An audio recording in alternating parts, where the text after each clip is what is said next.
Welcome back to the channel, guys. Blake Lively just won't quit, and we're going to be talking about it today.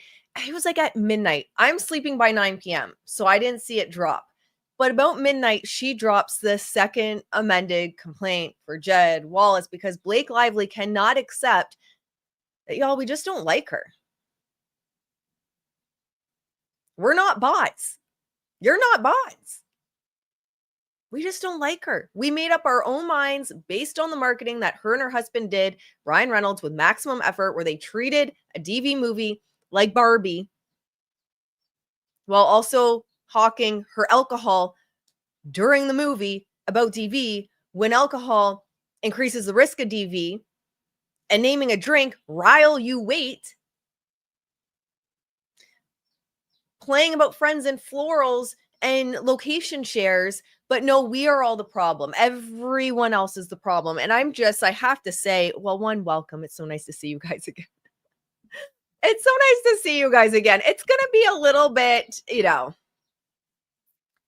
going to be a day. It's going to be a day, guys. I am burned out from Blake. Blakey's burned me out. I'm going to try and be zen, though. I'm going to try. But it's just, I'm exhausted. Are you guys exhausted? This doesn't end. But we're going to look at the second amended complaint. We are not reading it front to back. I cannot read everything she says anymore. Here's the thing. I am one of the, for those that are newer to the channel, one of the creators that she included in the Google subpoena. This whole channel has been leveraging my background in branding, marketing, and PR to help people see behind the headline. I don't know how much more I can cover on this case because it is just exhausting. It's just exhausting. So anyway, find it interesting that under the Constitution, she's allowed her constitutional right to privacy, but no one else is, according to the judge. Yep.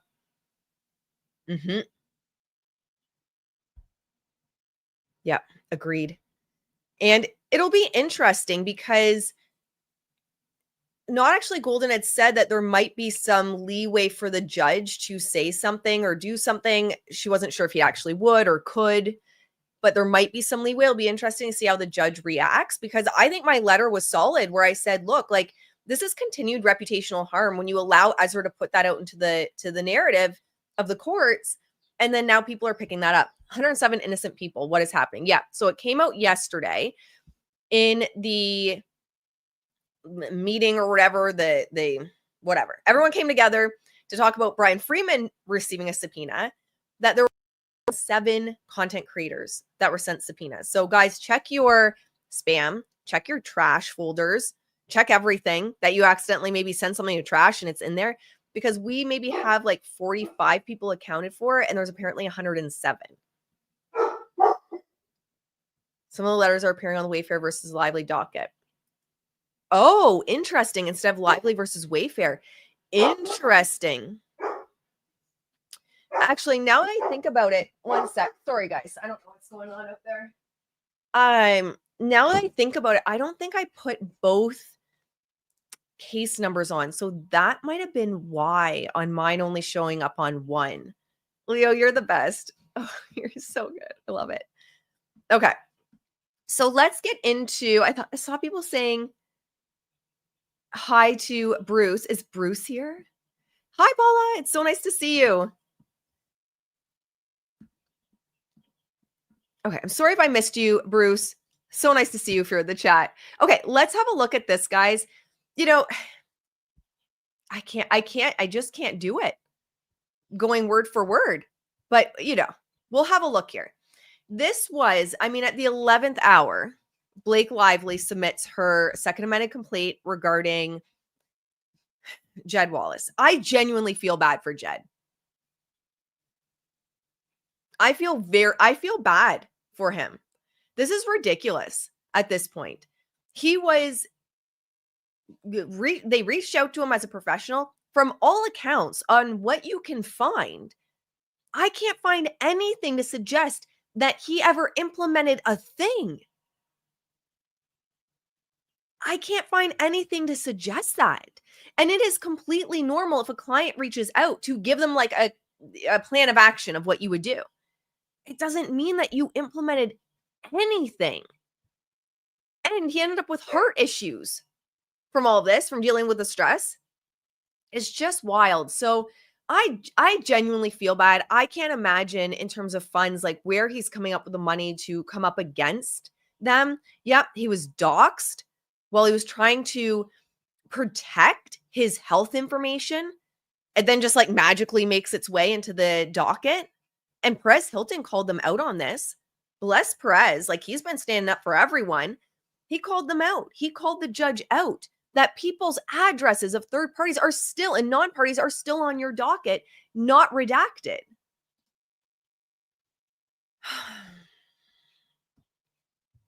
She basically says it should be in New York because she took some pics at her home in New York. You read my mind.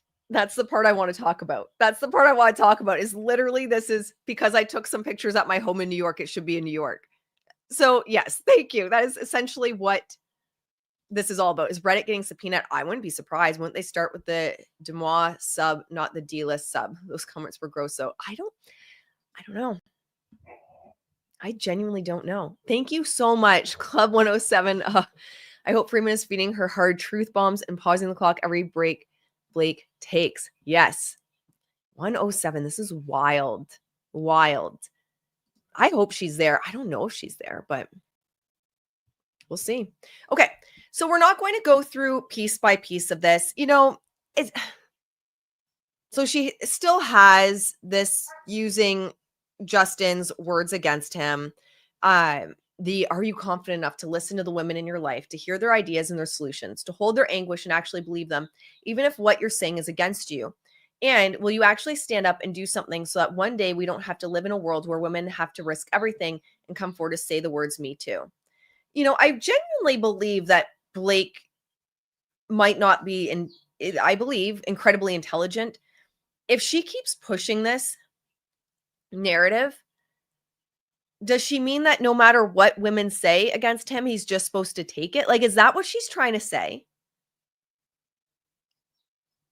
Because it doesn't mean you are a pushover. It doesn't mean you're a doormat. It doesn't mean that you can allow someone to destroy your life. And because you've built a certain brand through Man Enough, that you just roll over and take it.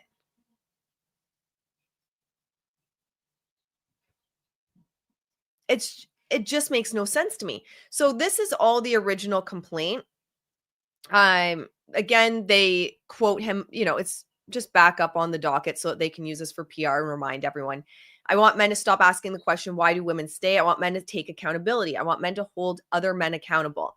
So again, she's trying to twist this as you just don't fight back. Like, instead of asking questions of like, WTF, I didn't do that. You just take it. He's talking about being in an actual relationship and listening with sensitivity. Well, and that is a great point too. Thank you, Kay. Good point. And I have no doubt.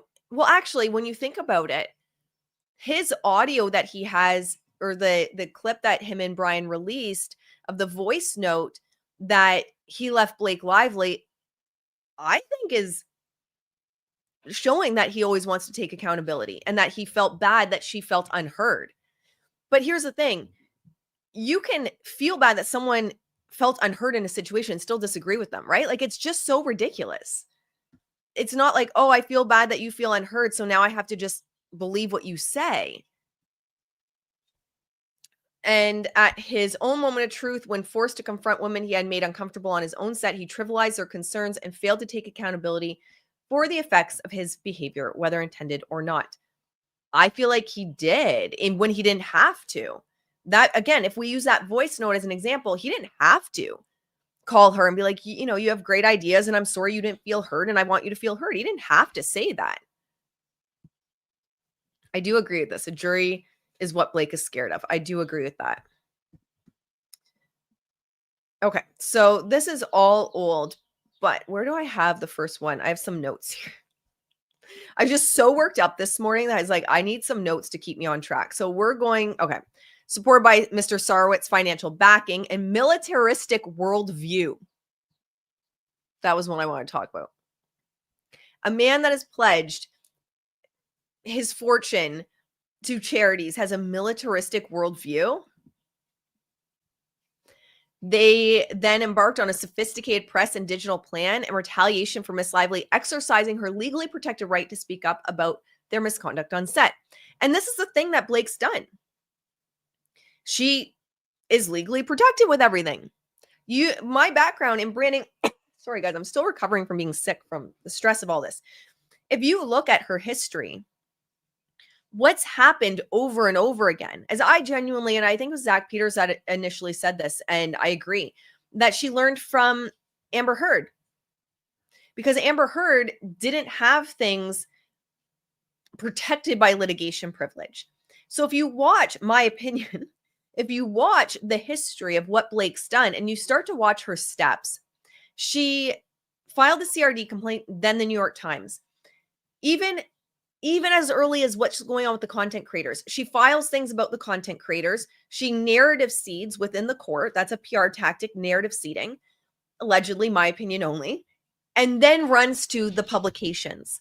So every step she's done, she has made sure it's legally protected because she puts it as litigation privilege. Did you get your inhaler? We finally got it. Yes, it should be clearing up.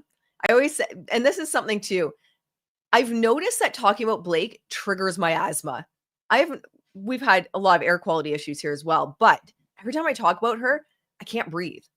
What is your opinion, if any? That reminds me of the JD trial. What, if any, on what one would do if their accounts were made with an email that was hacked and stolen and a subpoena was sent there? They probably wouldn't even know, to be honest.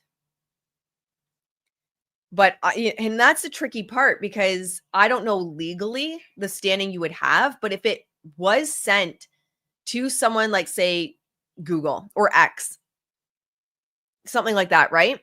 If it was sent to one of those places, or you had your phone number attached to it, because you might have your phone number attached to one of these platforms and not even an email to get the notice to, and you're not informed, and then your information's turned over, that might be precedent setting legal case, because I genuinely don't know. I would personally go to the press over it from a PR perspective, but then that also brings the question of who has the money to litigate it. That's a good question. That is a very good question. That wouldn't even surprise me, though, if that happened to some people. All right. So again, sorry guys, this is all stuff we've seen before. Now, this is something I will say. I'm not a huge fan of the back and forth banter between Jennifer Abel and Melissa Nathan. I'm not a huge fan. Yes, we all vent to our friends, but that was a professional relationship. And not only did she say some things, or they said some things that I just wouldn't have said about Blake Lively in it, but they also, I can't remember which one exactly, was saying things about Justin, who was paying them, was basically calling him like unlikable or something, and saying like, oh yeah, people aren't going to like him, he's so unlikable. What? It is so unprofessional. And mentioning that is also a great point of like, I'm not afraid to call things out on both sides. Oh, Peapod, thank you so much. Gifted 5 memberships. We're actually, I haven't told you guys, but we're going to have, if you guys want to hear totally unfiltered, we're going to have a members only live tomorrow. And I'm going to be telling you totally unfiltered what I think about everything. We're going to go deep into it. But yes, so I don't agree with this. I think it's unprofessional. A lot of the things that were going back and forth in terms of personal opinion, those are things I probably would have been like, honestly, I'm human, whatever, sending to a friend. Right? Some of my best friends where I'm like, oh my God, what an asshole, or that stuff I would send to a friend. It's not things I would be sending in professional context and messages. But that's just me. I also wouldn't be pretending to be someone's friend in their DM and then saying you would destroy their life in comments under videos. So, everyone has different ways of operating, I suppose. So they put all of that. That's all. We're going to scroll. So if you have issues with like motion sickness, just close your eyes for a second. I'll let you know when it's safe. They do actually redact stuff. So here, 62, defendant Melissa Nathan is an individual who provides crisis management and communication services. Miss Nathan launched the agency group, so they're talking about that. They say, in particular, at least during the period when Miss Nathan helped the other Wayfair parties retain Mr. Wallace and street relations, Miss Nathan resided or maintained a residence in New York. So they redacted the address. They finally learned how to redact. They finally learned how to redact. Look at that.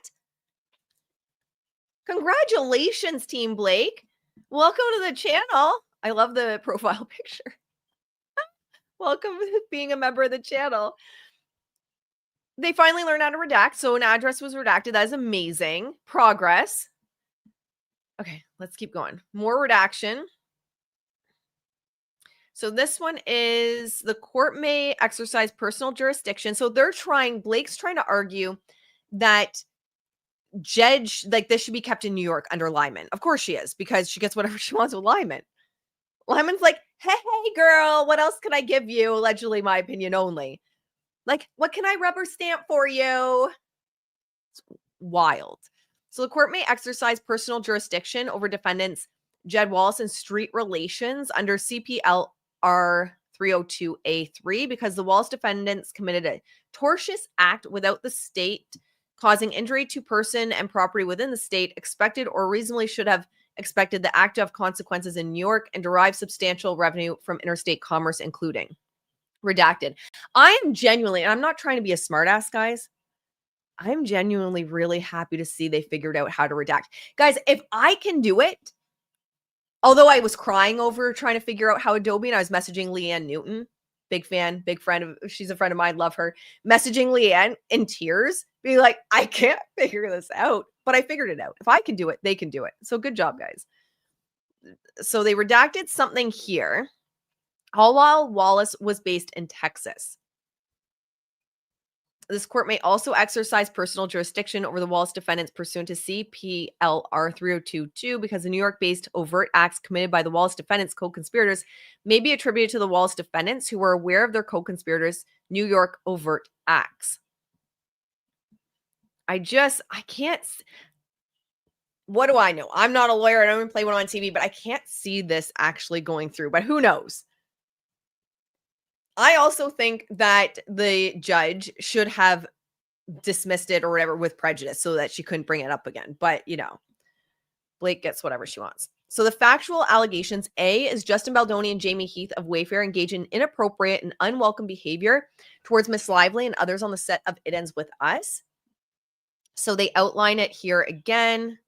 Mr. Baldoni ignored well-established industry protocols in filming intimate scenes and exploited the lack of controls on set to behave inappropriately, which is just so interesting to me because if you look at the communications that Wayfair provided, Blake was the one refusing to meet with intimacy coordinators.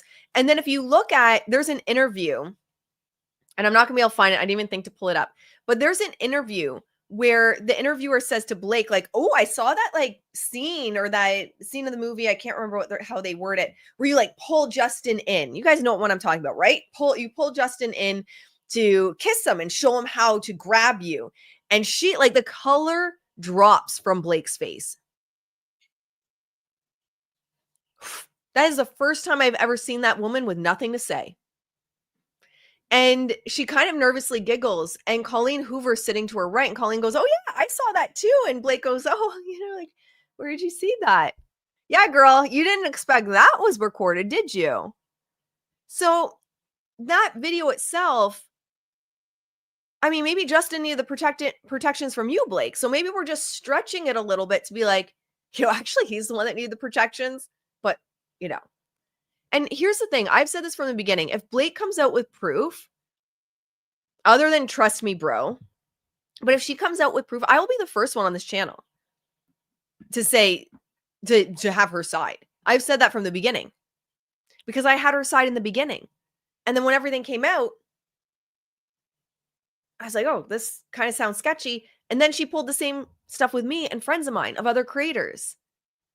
So, you know, Elsie said this at one point, and it's so true. Where's the one text message from Ryan Reynolds being like, hey, babe, are you okay today? Or, I feel really uncomfortable. You there? Is security with you today? Anything. If there's messages between her and Taylor of her saying, Tay, like she is he's disgusting. This is horrible. You're not gonna believe what happened today. Why not be willing to send it over? They finally learned how to use Adobe. That's what I'm saying too. Bushbirds! Hello. We love the Bushbirds here.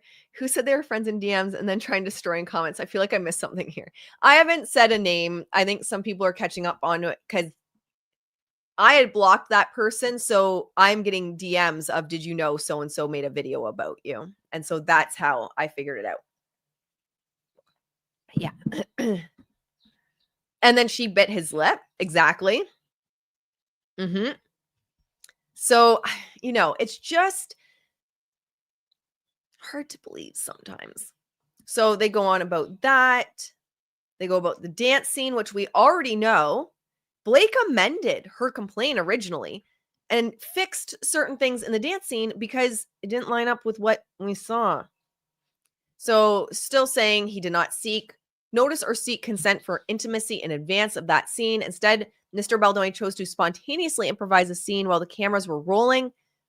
During the filming, Mr. Baldoni repeatedly leaned in towards Miss Lively, attempting to kiss her forehead, rub his face and mouth against her neck, and putting his thumb to her mouth and flicking her lower lip, caressing her and telling her how good she smells. How do you still have that about the how good she smells? How?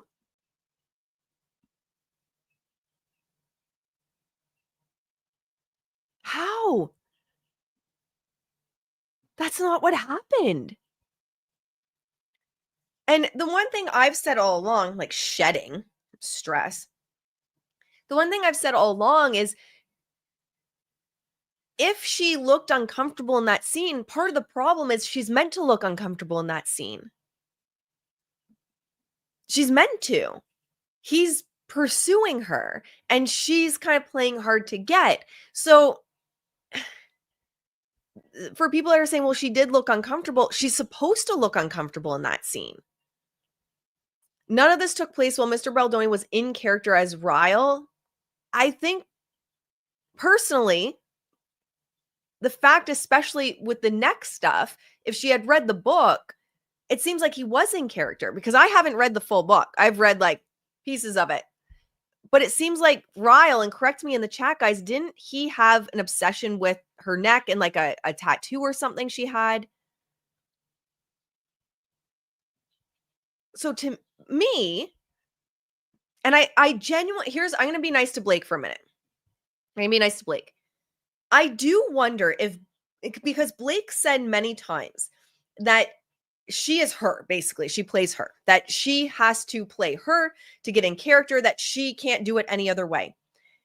And I do wonder if, and I'm just thinking out loud here, I do wonder if in her head, in some ways, there's the connection made, or she's excusing her behavior. She's saying, well, no, because everyone must act like that. It must have been Justin in that scene, even though it wasn't, even though he's being Ryle. You know what? It just, and I know I'm maybe stretching, the realm of possibility here, but I'm trying to give her a little bit of a benefit of a doubt of maybe to her, she thought, I am just me. It is Blake in the role, and then in the magic of cinema, they turn that Blake into Lily at the end. I don't know. It's just hard for me. It's just so hard for me to navigate all of this, and especially because I am inclined to believe the person that's saying they're victimized. I worked in the mental health field. I worked in women's shelters. Love you, Ashley. Stay strong. Keep publishing the great content. Blake Lively should be criminally prosecuted. Losing Taylor Swift friendship says it all. Thank you so much. You guys are the best community ever, and I appreciate that. And I agree. Taylor not standing up for her at all. Originally, I thought, maybe Taylor's just protecting her brand, but I do feel she would have at least brought her out to dinner or something. Blake, you've just exhausted me. I don't even know what to say anymore. Mr. Baldoni inserted improvised, gratuitous content and or scenes involving nudity into the film, including for an underage character in highly unsettling ways. I thought she wasn't even on set for when young Lily was on set, so I'm not entirely sure how she would know anything that was going on days she wasn't there. But after Miss Lively signed on to the movie based on a draft of the script, Mr. Baldoni, without Miss Lively's knowledge or consent, personally added graphic content, including a scene in which Miss Lively was to do certain things on camera. When Miss Lively objected to these additions, Mr. Baldoni insisted he had added them because he was making the film through the female gaze. Although he agreed to remove the scenes, he made a last-ditch attempt to keep one in which the couple together on their wedding night, which he said was important to him because him and his partner had done that.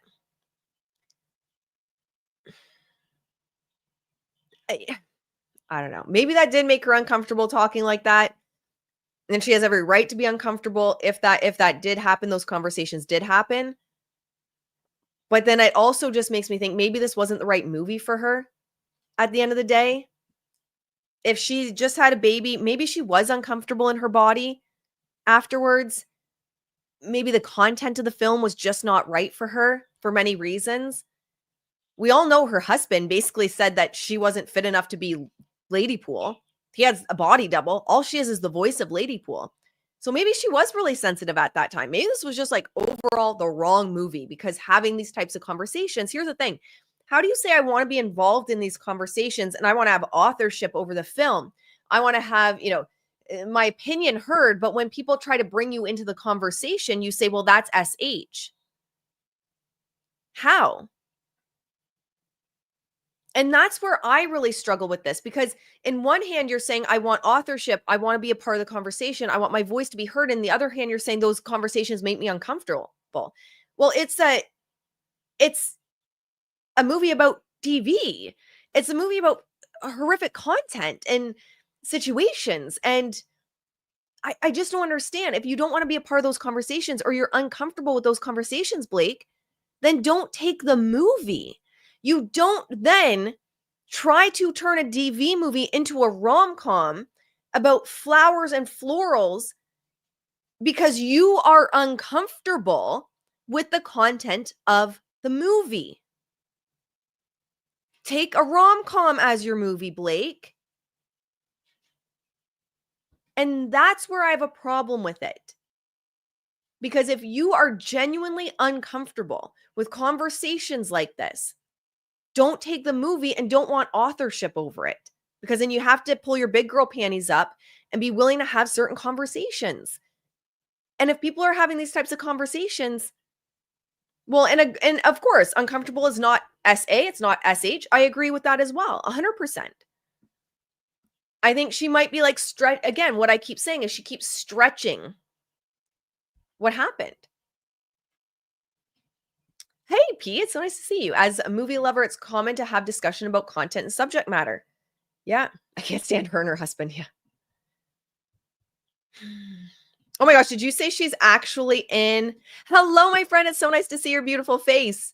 Did you guys say that she is in her deposition right now? Come on. Is she really? I shouldn't even make the joke. I was going to make a joke that I wish it was live stream, but then I'll get another subpoena. I'll get another subpoena that I'm in on it with Friedman, because I want it live streamed and Friedman wants it at Madison Square Gardens.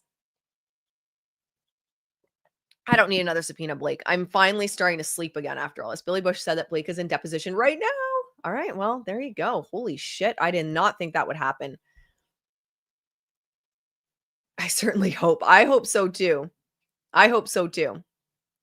So anyway, that's my problem with this movie, is if you genuinely cannot handle these kinds of conversations, and in whatever happened to you in your life that you believe that is then SH on the set, don't take these kinds of movies. So D, Mr. Baldoni objectified Miss Lively and other women by commenting on or criticizing their bodies as sex objects. Where are these other women? Because no one's spoken out. No one's spoken out. Poor Isabella's in hiding. She should be excited about having her first major role. And that poor woman is basically in hiding. I haven't seen anything from her. I feel bad for how everyone was impacted by this. Miss Lively and others lodged grievances regarding the conduct of Mr. Baldoni and Mr. Heath, which Wayfair declines to investigate. No. Based on my recollection of events, and let me know in the comments, guys. I know you guys will let me know. Didn't she refuse to have it investigated? Girl!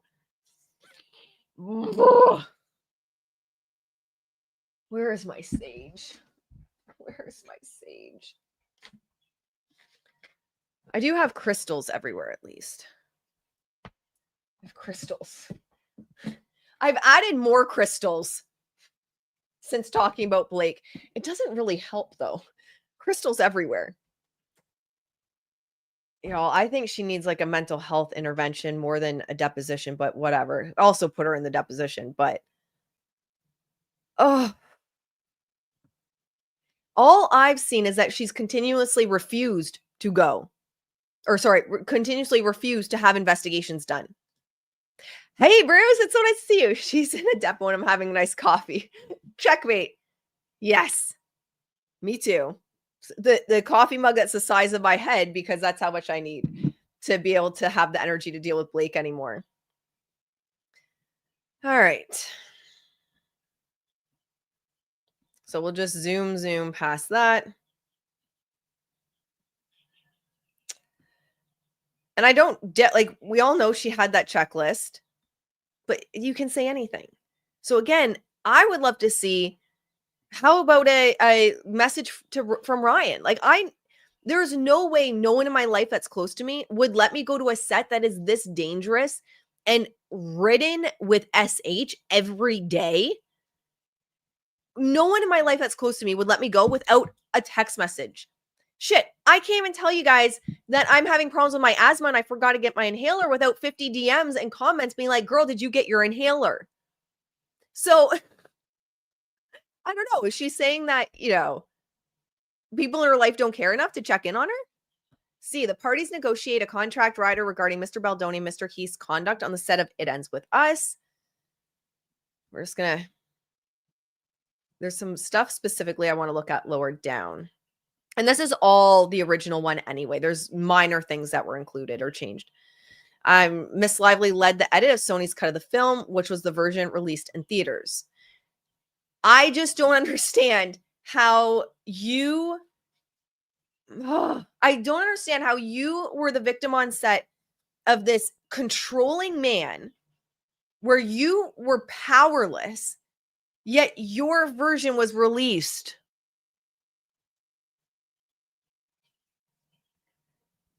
I don't understand. No caring husband will let his wife go. Exactly. Mine would have been having a conversation with the person I was uncomfortable with, and there would be some kind of... And here's the thing, the only conversation that anyone's talked about is the one where apparently Ryan was upset because Blake and him were convinced that Justin called Blake fat. That's the only conversation that we know of where Ryan ripped into him over that. So you're more concerned, Ryan Reynolds, with someone asking your wife's weight than SH on a set? Is that what y'all want me to believe? Is that what the Wayfair parties want me to believe? Is Ryan is more concerned with someone asking his wife's weight when he won't even put his wife in a lady pool outfit than about ongoing harassment on set? Yeah. Oh, I love this. We're thinking on the same wavelength. Exactly. So it was so disgusting, the set, but you're concerned about weight. So they say Mr. Baldoni and Wayfair falsely claimed she took over the movie. The defense's entire accusation would rely on Miss Lively and others fabricating malicious claims nearly a year before the edit. Well, girl. I mean, if the shoe fits, allegedly my opinion only. I mean, Though Mr. Baldoni and Mr. Heath repeatedly engaged in inappropriate behavior with witnesses and corroborators in real time. And the only witnesses that we've seen so far is Leslie Dobson or whatever running around with what appear to be fake HR complaints and were proven to be fake because Sony had said there were no HR complaints. So the assertion Miss Lively bullied her way into the edit room is not only false, but it was not even necessary. If she was not happy with the film, she could have easily just moved on to her next project. See, Blake, this is where I don't agree. She had offers for directing jobs before, during, and since the film, and she wanted to direct, so she could do that anytime without having to deal with Wayfair parties whom she very clearly wanted nothing to do with. Here's the thing. She could have walked away. So Blake, if the set was so dangerous, oof, I don't need asthma medication, guys. I need, like, I don't know. What calms you down? Something to calm me down. Yeah, if she could have walked away because she didn't sign anything. So Blake, if it was so bad on set, did you walk away? What offers? Name them. Well, yes, Xanax. That's what I need. That's what I need. A gummy. The other day, I was so stressed. My husband's like, "Do you want a glass of wine?" It's like 1 o'clock. I'm like, "Yes, please. Please." Oh my gosh.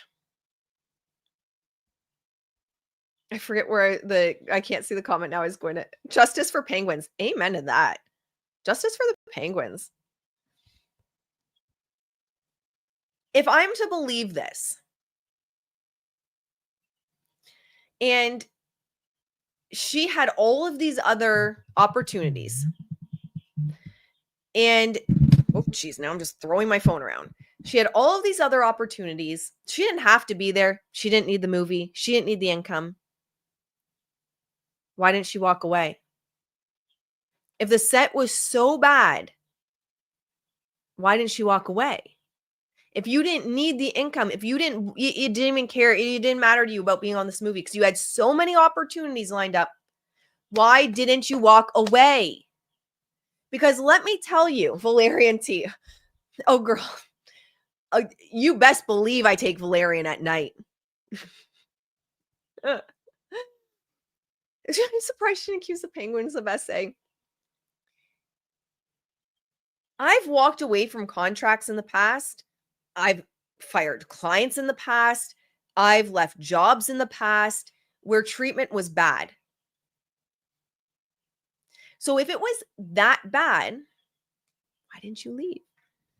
Oh, well, yeah, good point. She'll say she stayed to protect all the other ladies on set. Yeah, true. That's probably what she would say. Even though she wasn't even there on the day Young Lily was filming. And they admitted that. She came and backtrack on that because they both admitted it in interviews. Yeah. Or, and if you wanted to protect, and that's a good point too. If you wanted to protect everyone, walk away, report it to the media. You have all these media connections. Go above his head. And if you feel like even Sony isn't doing anything, go higher. Report what's going on. Call it out. Go to the police, for crying out loud. Go to the police. File a police report.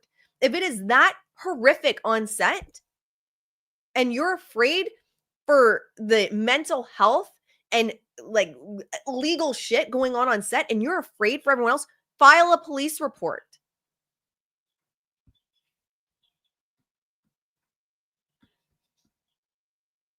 So when they show proof that like Sony loved me, promise, $50 million. The film was a hit, but it was a hit because of the book. And that's also what my beef with all of this is it was a hit because of the book.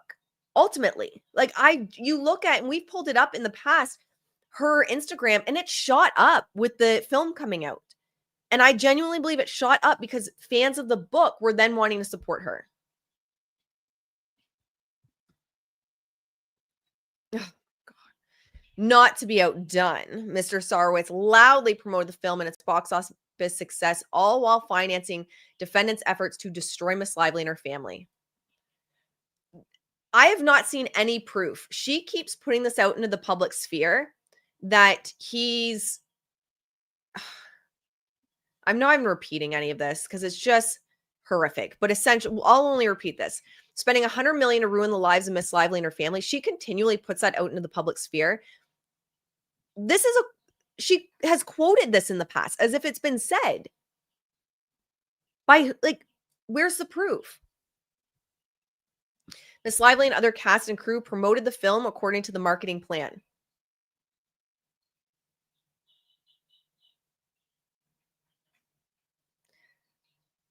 Oh. Who wants to break it to Blake that there's text messages out showing that her and Ryan and Maximum Effort took over? Who wants to Blake it to Blake it?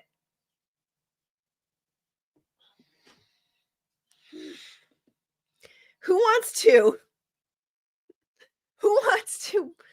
break it to Blake? See? She's making us all crazy. That there are text messages to prove she said to Justin, Maximum Effort's going to take over. We're like the mafia. We'll weed out any Blake it to break it. I am just, guys, she is just. Has she proved anyone spent that $100 million? Good point too. I could claim I'm going to eat a jar of mustard, but who knows if I did or will. Well, that's a good point too. There's publicly available text chains and videos that prove her wrong. And that's what I can't wrap my head around. Because there are publicly available text messages that say that her and Ryan took over it and did the marketing. As detailed above, Miss Lively and fellow cast members promoted the film in accordance with the talking points and marketing plan during appearances on red carpets, interviews, press junkets, fan events, and pop-up experiences leading to the film's release. Yes, that you and your husband came up with. Girl, you need an intervention. So, and I'm not saying this to be a smartass. If someone's watching that genuinely cares about this woman, can someone sit her down? And I'm not saying this to be rude. I'm not saying this to be a smartass. She needs someone to sit her down.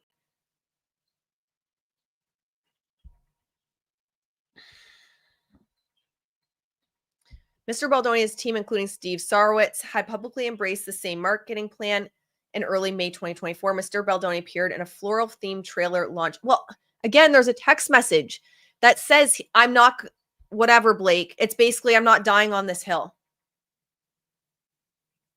Do what you want, is literally his response. So you're saying he was a good sport? And so worn down by the exhaustion of dealing with you that he was like, whatever, I'll do whatever you want. But now you're using it against him?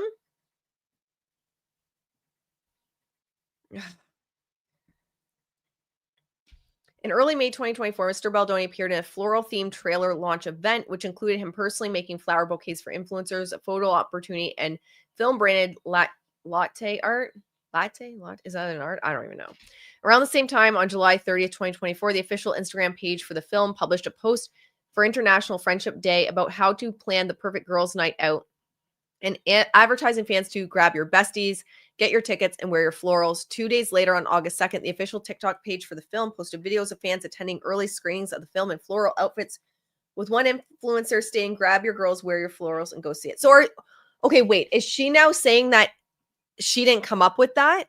Wait, okay, guys, I need help with this. Is she now saying that she never came up with that?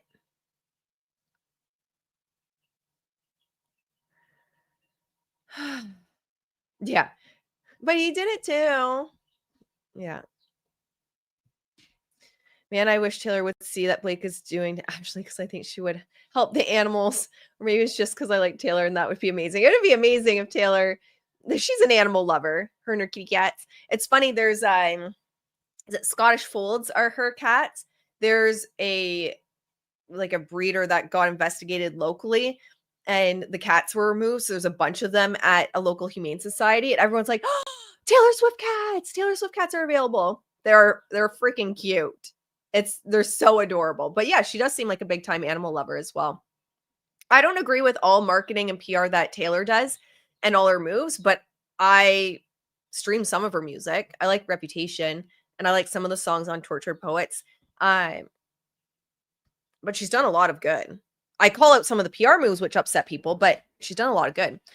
Grab your friends, wear your florals, Gwyneth Paltrow. Taylor's cats have more sense than Blake. Well, yeah, Taylor's cats do have more. Everyone, my dogs have more sense. So I'm guessing here she's trying to look at the redaction, guys. Wow. All right. Maybe they learned a thing or two after Perez Hilton ripped them a new one on the court docket. I don't know. It just feels like she's trying to blame everyone else again. Like everyone else was saying it, so I said it. Even if the official page was saying stuff like that, Blake still said she was taking over the marketing. She still said and that is marketing. If there is an official Instagram page with content on it, that is the marketing for the film. So based on the information available so far, her and her husband, with maximum effort, took over the marketing of the film. She said they are like the mafia and they will weed out any lame ideas. Justin said, "I'm not going to die on this hill, or I'm not going to fight you on this hill," something along those lines. And then she took over the marketing. And then an Instagram page pops up for the official page with the marketing for the film, and she wants to blame everyone else.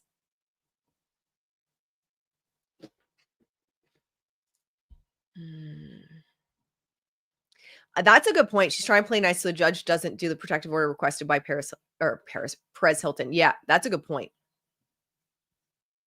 Because I've never seen so many redactions in my life from her. And then it goes into text message chains that she obtained. I'm imagining all of these are from Van Zandt, from the sham subpoena, from creating a sham lawsuit against 10 Jane Does. How you can say that you don't know who they are, so you have to file them as Jane Does, but it's like a contract issue? Who's on the other side of the contract then? Who's on the other side of the contract? How is it 10 people, but they broke the contract, but I don't know who they are?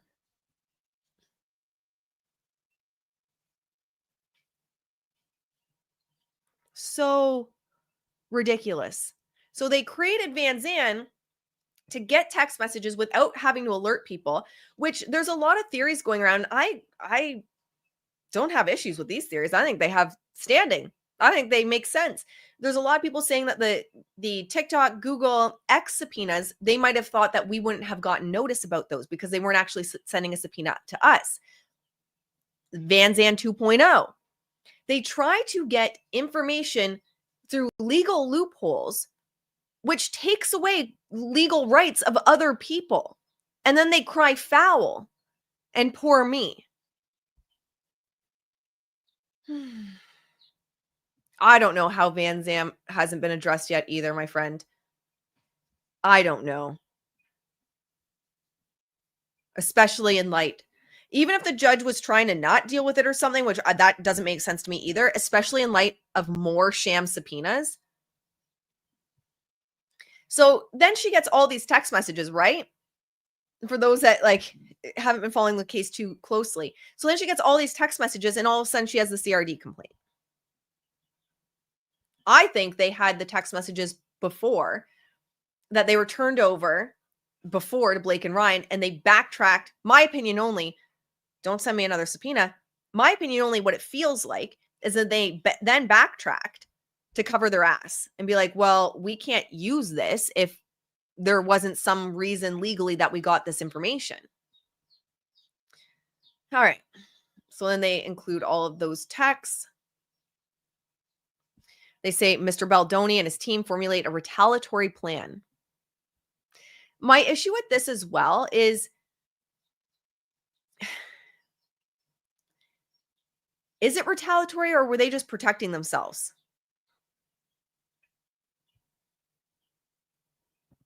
right? Is it retaliatory or were they just protecting themselves?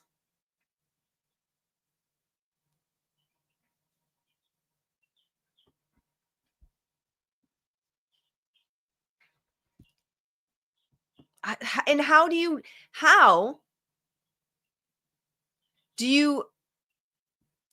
untangle that mess? Because, and here's the thing for me too,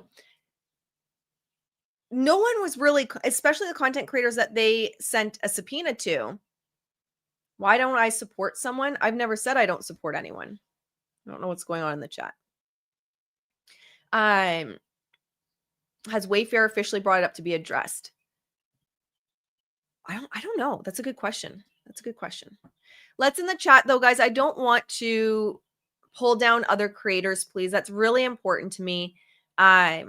Which is also why I didn't even mention the name of the person that has been making videos about me. I work really hard to have a chat where we're not pulling others down. Like the stream, yeah.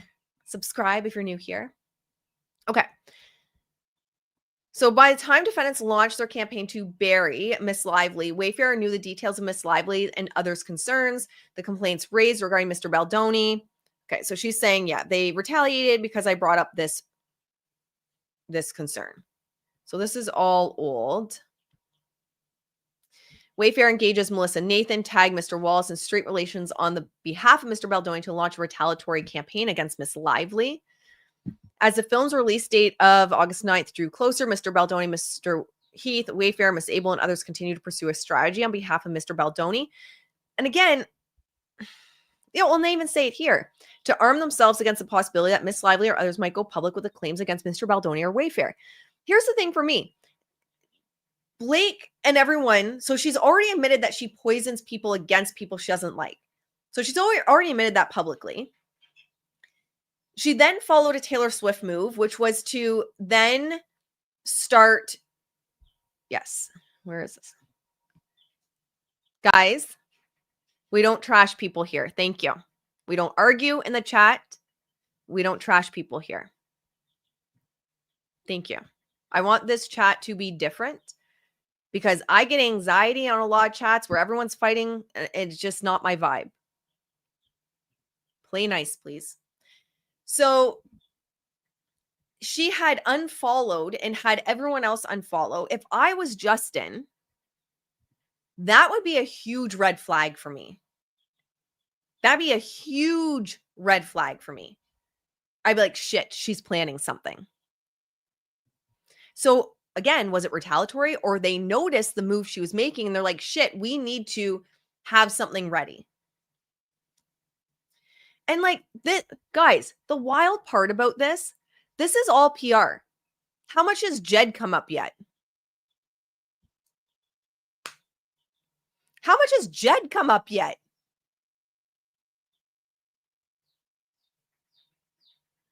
Right? Like, I don't understand how this is anything but PR to continually put the narrative out that Justin is a certain way, to ruin Justin's brand. No Deadpool, only Lawpool. The next version's going to be Lawpool. I love it. This is just, it's so ridiculous. All right, we're going to. Okay, they put more Melissa, Nathan, Jennifer, Abel. These are all messages they got through Van Zandt, which was a sham. That's it. Van Zandt, which was a sham. That's a mouthful. My question is also this. If Van Zandt is ruled officially to be a sham, where are the mods? I haven't needed any because this chat apparently prior to today has not had issues. I will deal with it though.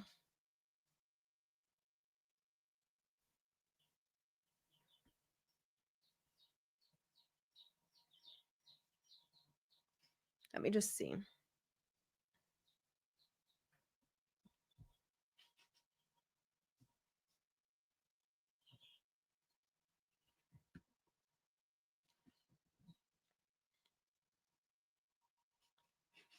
I have zero tolerance as a heads up, guys. Zero tolerance. If you can't respect me on my channel, even if you're not coming for me, right? I protect this community. I protect this chat. And if you show disrespect for me because I ask for something to stop and it doesn't,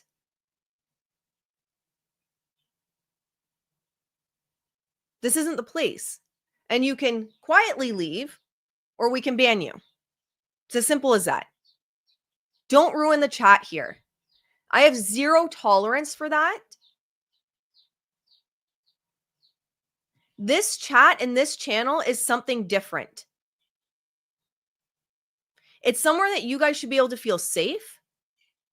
It's somewhere that you should be able to, without trashing other people. I've said the same thing when people were coming for certain content creators because they won't talk about this case. So they were coming for legal commentators. I was like, end, stop.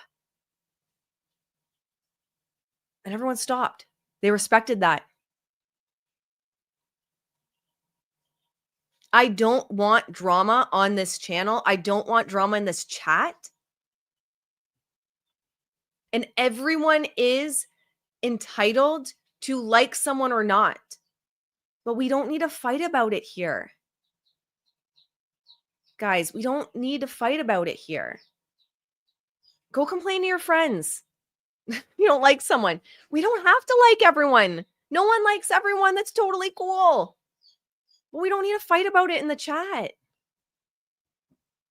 Ay, ay, ay. Y'all are going to make me start drinking at noon. Blake got me at 1. It's going to be noon. All right. So more of these text messages. But yes, I don't have mods because we've never needed mods up to this point. Because if I ask something to stop, everyone's been so respectful up to this point. So we haven't had to take it any further. This I don't agree with. This, I'm having reckless thoughts of wanting to plant pieces this week of how horrible Blake is to work with just to get ahead of it. She's putting us through hell. That, you know, again, that might be something you say to a friend. Just like when you bitch about a content creator you don't like. Go to your friend, complain, it's fine.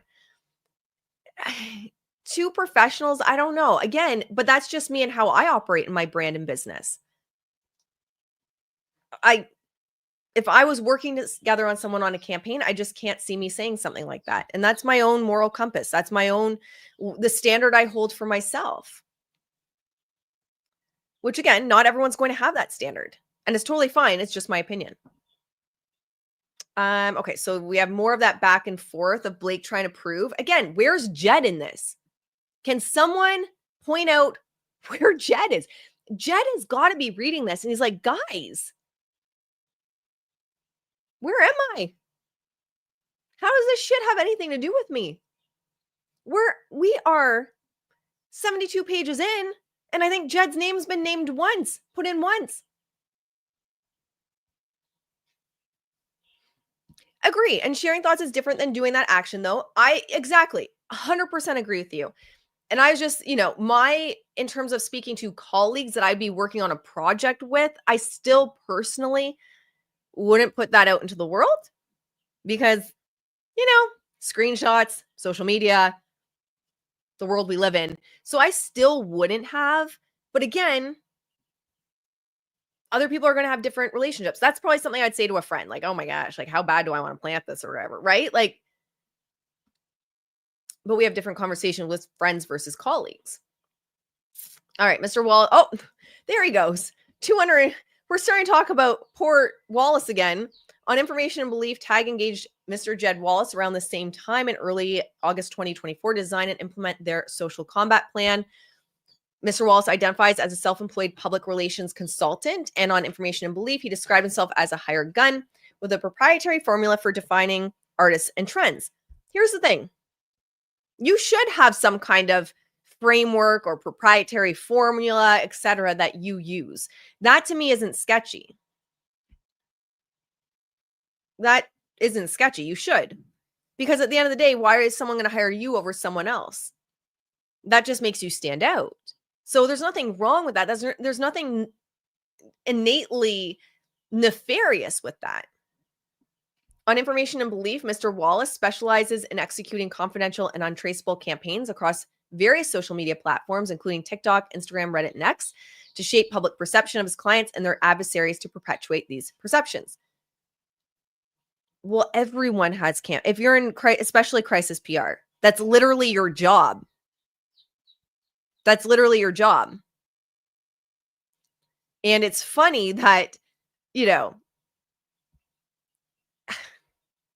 that a seemingly pro Blake account that is in crisis PR is going, well, what I would have done if I was Blake, her only mistake was dropping the subpoenas. I would have smeared all the content creators in media. So you're trying to perpetuate a false perception of the content creators. So, don't tell me that her team also wasn't seeding stories. It's just crisis PR at the end of the day.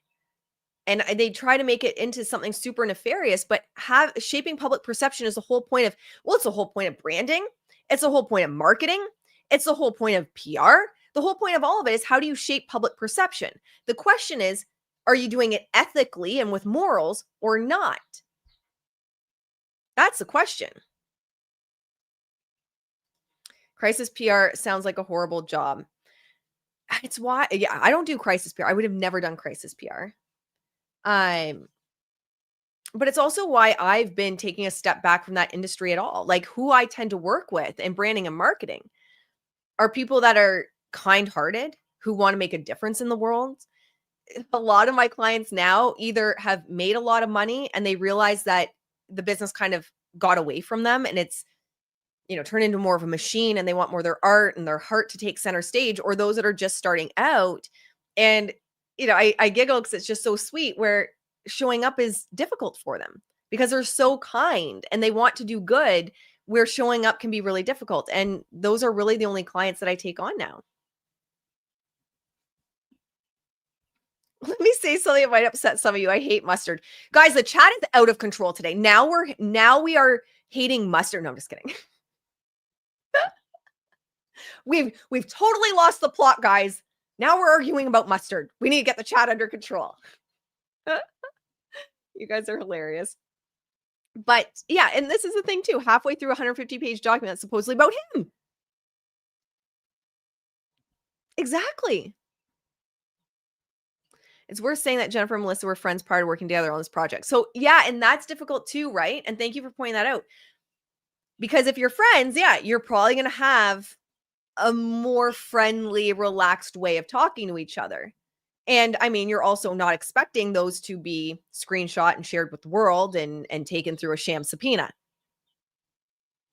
But, and it's all different, right? Everyone's going to have their different standards and what they hold themselves to and all of that. And I'm not saying they're wrong. I'm saying for me, that wouldn't be how I personally would have approached it at the end of the day. But I tend to also not work, whether as clients or in collaborations with friends, because I do think sometimes the lines blur. So I won't take on friends as clients, and I try to keep like that kind of arm's length distance with like anyone I collaborate with. Oh, thank you so much. I think the entire Blake Lively, Ryan Reynolds team needs to spend some time working with animals in need to reorient their priorities. I agree. I've actually, and with like not being shady, not being a smartass, invited them to the farm. I'm not someone that holds grudges. Life's too short. I don't need the stress. If they sent me an email tomorrow and they're like, shit, we genuinely can't behave in the chat today, some of us, can we? Here's the thing. Guys, there's going to be people that are just trying to cause problems as well. There's going to be bots just trying to cause problems. Just don't engage. Breathe. Sage. Have some sage close by. There's going to be bots. But we'll get mods. We've just not needed them up until this point. And I do wonder if me calling out social media accounts in my letter to the judge is what's also getting my YouTube targeted. Probably. All right. He has no online presence. Good for him. I wish I could say samesies, Wallace. He does not appear to have any public profiles on Facebook, Instagram, X, or LinkedIn. So, one Los Angeles publicist recently stated publicly, I imagine Jed has no interest in having his name out there. I imagine all his work is word of mouth. Yeah. And he doesn't want to be known because if he's the guy who makes things untraceable, that's about, oh, bullshit. He doesn't want to market publicly. So now we're just taking some rando publicist that said to the Los Angeles Times that, like, well, if you don't want something untraceable, that's the value. If it's so untraceable, wouldn't matter if he had social. Where is the common sense with these people? If it's so untraceable, it wouldn't matter if he had a social media because you wouldn't trace it back to him. Jesus. Ay. He's smart. He's smart is what he is. Because he's like, I am not dealing with the fuckery online and I am maintaining my peace. Thank you so much. Taylor Swift always stands by her friends regardless of any PR. Blake Lively's claiming SH. Taylor would have been by her side if she believed Blake Lively. I think so too. I do think so. Mr. Wallace owns and serves as the director, president, secretary of street relations. Yep, we know. Well, finally we're talking about him. Mr. Wallace and defendant's counsel Brian Freeman have a close relationship that predates this litigation. So they've probably worked together. I don't understand how that's so nefarious. And this is the thing with Blake. What it seems like she continuously makes things nefarious that aren't. Defendants Tag and Miss Nathan have had a relationship with Mr. Wallace that preceded this litigation. Okay. These people working at this level all know each other. That's nothing sketchy. On information and belief, Tag retained Mr. Wallace and his company Street Relations to weaponize a digital army around the country, including New York and Los Angeles, to create, seed, manipulate, and advance disparaging content. H, the Wayfair parties engage in social manipulation with the assistance of Mr. Wallace. And this is, again, there is nothing to prove that they actually implemented. Exactly, my friend. Bots or plants?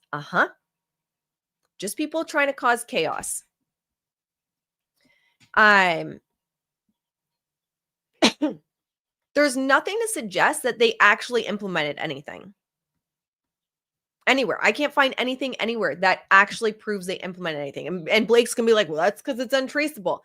You can't not trace like $100,000 that was put in your account.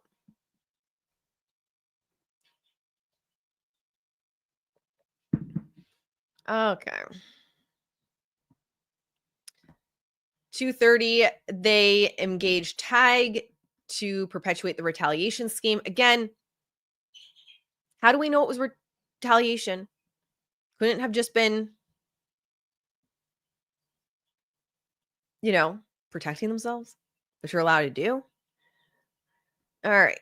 Oh, on August 8th, 2024, Miss Abel stated that the situation had moved from just monitoring and scenario planning to Miss Nathan and me having to have an off-the-record conversation with outlets such as the Today Show. Okay.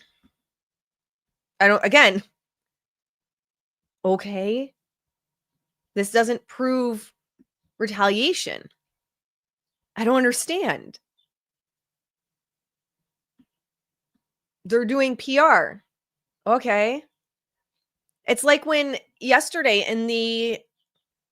when they were all in court, and I didn't go through, I was listening to Daily Dose of Donna in the background, but she was reading everything, the live tweeting of what was going on. And it's like, well, because Friedman spoke to outlets. So I genuinely don't understand. They are turning everything into something incredibly nefarious. The Daily Mail article reported on allegations that Justin was chauvinistic and borderline abusive on the set of It Ends With Us. It's funny also, Blake's not sending a subpoena to like people or ex-patriarch or any of these people to be like, where are you getting your seated narrative? She's not sending a subpoena to like TMZ or Daily Mail, Hollywood Reporter. So ridiculous. Oh, thank you, Sunny. Here's some sage for the chat. Oh, thank you so much, sending positive vibes. I appreciate it. Thank you for being here. Yeah, so it's more text messages that seem to be potentially illegally obtained.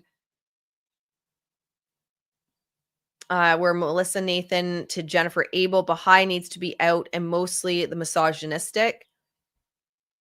Later that same day, Miss Nathan texted Miss Abel a link of an article on page 6 by Sarah Nathan, which I didn't even realize originally that they were related. Entitled Truth Behind It Ends With Us Feud Rumors, Justin Baldoni made Blake Lively uncomfortable, sources say, stating, I knew she would keep uncomfortable. Okay. On August 9th, 2024, Miss Abel and Miss Nathan discussed suppressing 2 stories that report Miss Lively as uncomfortable on the set. That happens. It also happens where publications can go to someone that maybe they have a great relationship with, say People Magazine, and say, hey, Blakey, it's so-and-so at People. We have this story that, someone dropped this news. What do you think about this? And give them a chance to tell their side first. There's shit that goes on behind the scenes. Like, this isn't... This goes on so much. And the whole point of this channel, and what I've always hoped for this channel to be about, is helping to show that aspect of headlines, that aspect of media, that aspect of narrative control. Because it's in politics, it's in big corporations, pharma, like all of it. Even charities and shit have propaganda and have narrative controls that they want. Like every industry has it. And so when you understand the mechanics behind it, you're better informed and you're better able to use discernment on where you put your time, your money, your energy, your thoughts. So they're just talking about having survived. Melissa to Jennifer says, all press is so overwhelming. We've confused people, so much mixed messaging. It's actually really funny if you think about it. Miss Nathan further texted Miss Abel that the worst is over and that Mr. Baldoni likely would not be canceled, corroborating that the nature of the ongoing campaign was designed to harm Miss Lively and conceal Mr. Baldoni's conduct on set. I don't see that, though.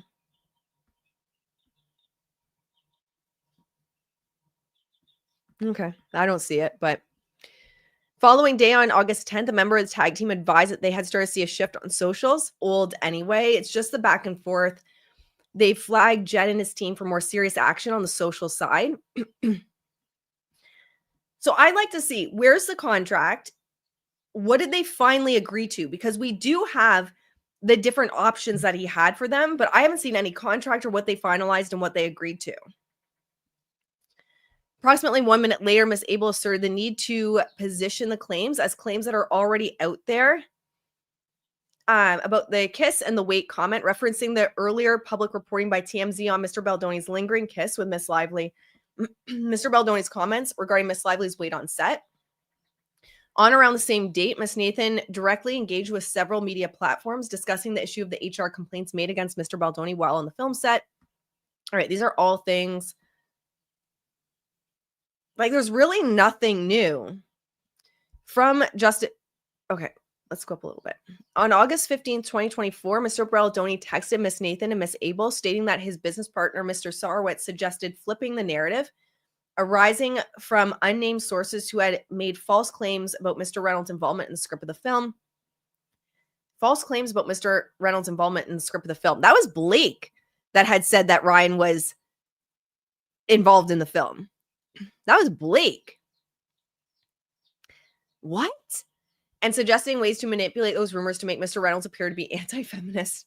Well, I mean, there was no truth to these claims. So from Justin Baldoni to Melissa Nathan and Jennifer Abel, no worries. Quickly, my partner Steve asked about flipping the narrative from this leak this AM about Ryan saying the script was a disaster and he saved the movie. And this is from Justin to Melissa and Jennifer to something about Ryan claiming the female hired was feminist, writer didn't know how to tackle a female film, etc., using their own words against them. So that was from Justin to Melissa and Jennifer.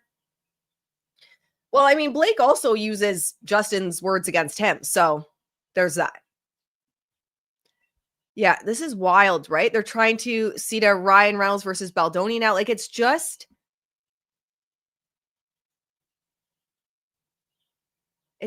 wild.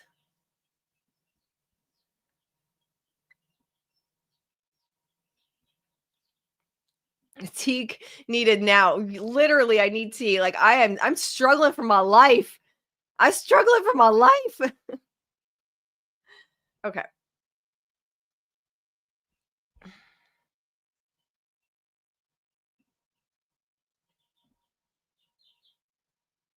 Jesus today. What is going on today, y'all? With the chat. All right. So we have a picture to prove that Justin and Steve are in it together. There's the picture of them. Wayfair Foundation. So it's talking about Steve Sarowitz and Justin. Yeah, here. Now they're saying Miss Lively expressly instructed her publicist Leslie Sloan not to engage with press inquiries, including ones regarding the on-set behavior of Mr. Baldoni. So they have, this feels like to me like covering our ass. Hi, it's Les. Just checking in to tell you I'm thinking about you, B, and the family. Hugs to all XX. Like this to me is just my own feelings, but this to me feels like we need a text chain. Do you guys feel that way? Like we need a text chain. Thank you. This is the craziest thing I've ever witnessed in my life, but it will be resolved. I'm sorry to bother you, but this is clogging up my inbox. I'm not answering. It's Blake Lively's brother-in-law, Bart Johnson, defends, and I can't read the rest of it. Thanks for sending. It's imperative we stay silent. So this is Blake on everything and speak to nobody. This is not Blake, though. This is supposed to be Blake, right? Miss Lively expressly instructed her publicist, Leslie Sloan. So the blue's supposed to be Blake. Who believes that this is Blake? Who believes this is Blake? It doesn't feel like it to me. Doesn't feel like it to me. There's no yummy. There's no sparkly. Yeah, I don't. Yeah. There's no way. That's just weird.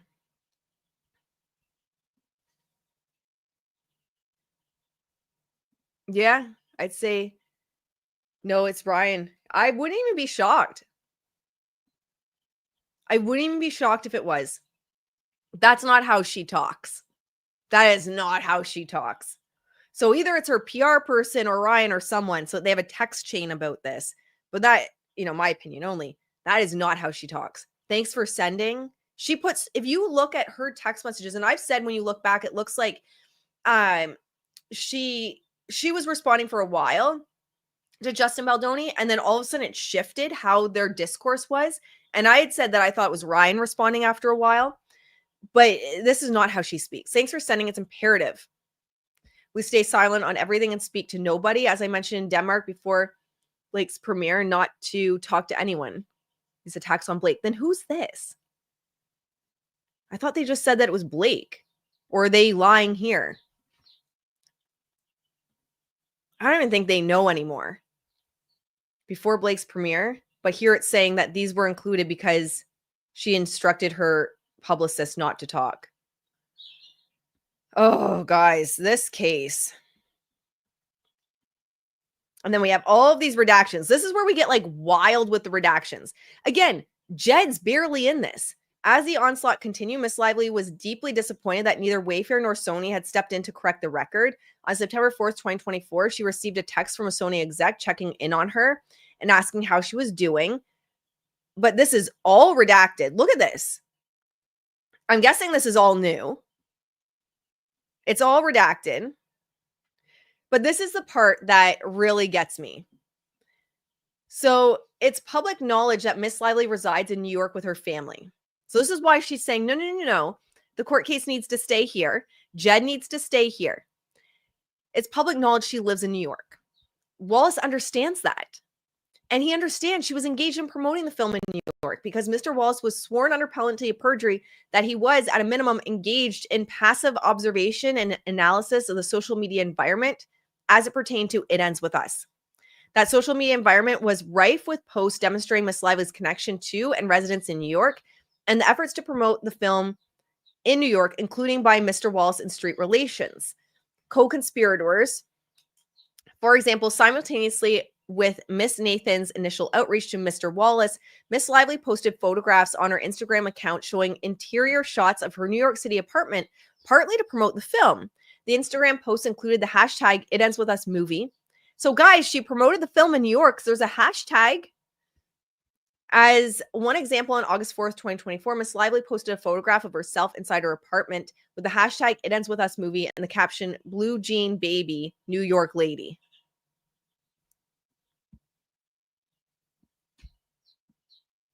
So Blue Jean Baby, New York Lady tags It Ends With Us, August 9th. That's her promotion of the film. This is her apparently in her New York apartment, I imagine. And she's tagged all of the, like the clothing, the shoes, the jewelry. I don't know. Doesn't seem like promoting a movie to me. Serious question. How do our lawyers write this crap with a straight face? How do they sleep at night? That is a good question. That is a very good question. So they're basically saying their argument, their new argument, their only new argument. I need some pants like that. I love it. Can you wear it on stream? Can you get pants like that and wear it on stream, Bruce? The whole outfit, though. The whole outfit. I love your channel. You're so good. You're hilarious. I love Bruce.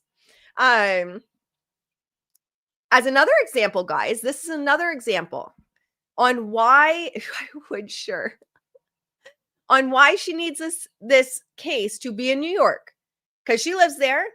She took a picture of herself in her apartment there, and she also promoted it there. As another example, August 3rd, 2024, Miss Lively posted a photograph on Instagram of her standing on a New York City sidewalk with the tag hashtag It Ends With Us movie and a caption stating in part, "Thank you for having me on Kelly and Mark, airs Wednesday." A reference to have just taped an interview. So she did an interview in New York, guys. So God, thank God she did that, because now we have clarity. This all makes sense. Now the case should be in New York. Didn't she do like promotion for it across North America, or at least across the US? This is so ridiculous. I can't believe this is her new argument. Yeah, she breathes in New York and she's like, see, this is why the case should be here. It's not about her actions, though. The judge said Wallace has to take an action targeted at New York. Oh, interesting. Thank you for clarifying that. Yeah, she also promoted the movie in Texas. Exactly. That's the whole argument. Yep. That's the whole argument.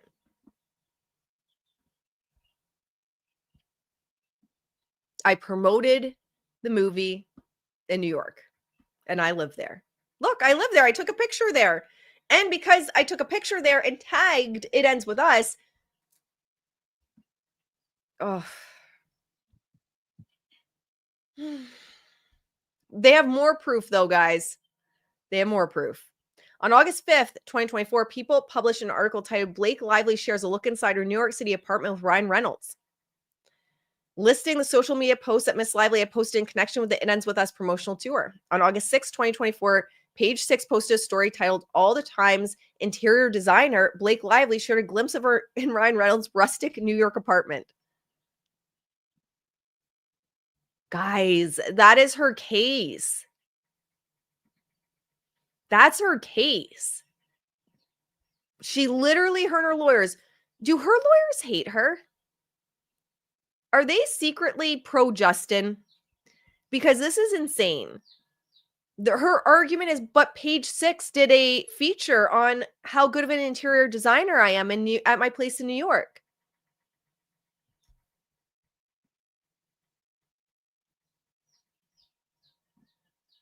Also, Jed had first to file as a suitor in Texas before she added him. Good point. Her apartment's rustic. Lock Jed up. Throw away the keys. This proves it. This finally proves a smear campaign. She has a beautiful rustic apartment that she was the interior designer of in New York, and she was on Kelly Ripa's show. Oh, thank God we have this proof. Thank God finally someone pulled the threads together. And we have this proof that there was a smear campaign and the case needs to be in New York because Blake Lively had Page 6 do a feature on her. What is happening? Oh my God. Anyone engaged in a passive observation and analysis of the social media environment as it pertained to It Ends With Us would have been aware of these posts and hence Ms. Lively and her family's residence in New York. You can't even make this up at this point. I finally have tea, thankfully. You can't even make this up. This is so ridiculous. This is all they have. This is all Blake has. Is I live in New York and I was on Kelly Ripa's show and posted a picture of myself in my rustic, like $20 million apartment. And then she redacts a bunch of stuff. I mean, I'm not going to lie, and I'm not being shady, Ezra. I love that you guys figured out how to redact stuff. That is incredible. The redacted piece is probably a good picture adjusted. Yeah, it probably is. I need more Baileys, forget the coffee. You're telling me. I'm like ready to have a glass of wine after this. This is wild. This is the argument on why it should be in New York, because Blake did promotion for the film there. But look at all the redactions. While Mr. Wallace swore that he concluded work related just to Baldoni in early November 2024, the court relied on that sworn statement in granting his motion to dismiss. And so they redact more. And other documents produced in discovery make it clear. Redaction. What is behind this? I want to know.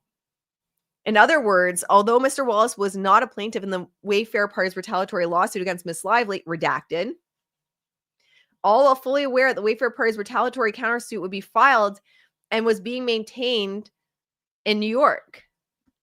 Further, given that Mr. Wallace maintained or remained involved in a closely coordinated work with the other defendants from early August 2024, at least in early 2025, it's implausible that he would not have learned during this time, and certainly prior to his filing the retaliatory lawsuit and the construction of the related website, that Miss Case and Miss Coslow were New York residents actively transacting business in New York. Like, this isn't, I cannot see the judge approving this. I mean, the judge continuously shocks me. But yeah, I doubt it did too. I almost wonder if that in of itself is a PR move. Oh, I love you guys. The best community ever. Reading each other's minds. I was just thinking that. I wonder if it's meant to look like, but look at Blake looked at the Epstein files and learned what redacting meant. They're like, oh, that's what it is. F, the defense and their agents continue to perpetuate that retaliation campaign against Lively. So, okay, so they say that, where was it? It was in November 2024, but then she's saying, no, it's still going on. But I thought this was in regards to Jed Wallace. So even if you believe that Wayfair is still doing a smear campaign, this was supposed to be about Jed Wallace.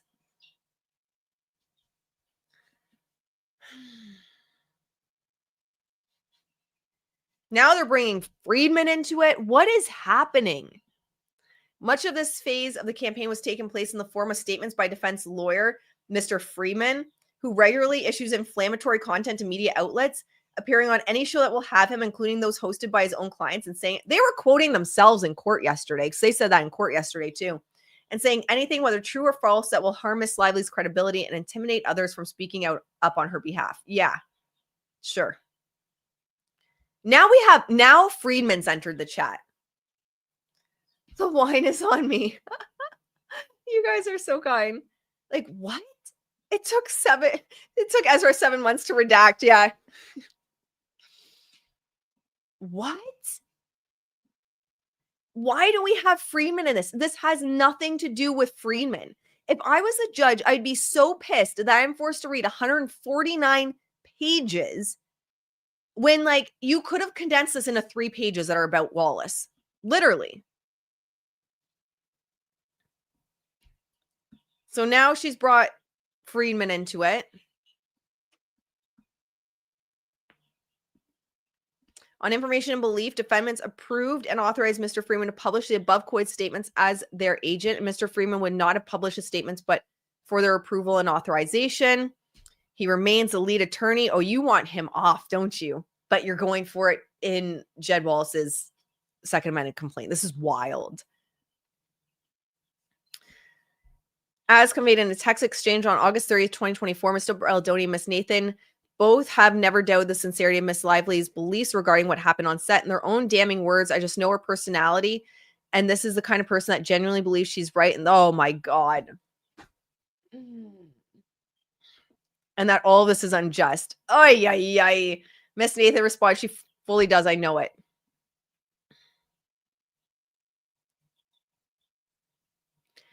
Guys, okay. We're I like to think that this chat has critical thinking skills. When you hear this, when you hear, I just know her personality, and this is the kind of person that genuinely believes she's right and that all of this is unjust. What do you think that they were actually talking about? Because for me, I've said this multiple times. Even I was playing devil's advocate earlier. I was like, she may have actually been uncomfortable. They're not saying that it happened. They're not saying that it actually happened, that she's right. Oh my God. How can a lawyer put this in a filing with a straight face? What they're saying is like, I know that type of personality. She's delulu. She's missing a few screws up there. And she's convinced herself that she's right and that she has every reason to ruin everyone's life because that's what someone like her does. Blake, this isn't a win. Like, that is not a win. It's embarrassing. I'm embarrassed for you. Take that out because they don't, that's not saying that, oh girl, that's not saying what you think it's saying. That's saying you're out to lunch. Ugh. So then they go on that the defendants proceed to file a lawsuit. Jesus, this does not end. Talk about while refusing to accept service and weaponizing the results of such refusals, counsel for Mr. Wallace additionally insisted upon pursuing in-person service of Miss Lively, even though her counsel accepted service and filed a waiver of service on February 7th. The instance on harassing Miss Lively and her family with attempts to effecate personal service was continued notwithstanding plaintiff's prior attempts at service. Ugh, this is so ridiculous. Mr. Baldoni retaliated because HR complaints regarding his behavior threatened his feminist brand.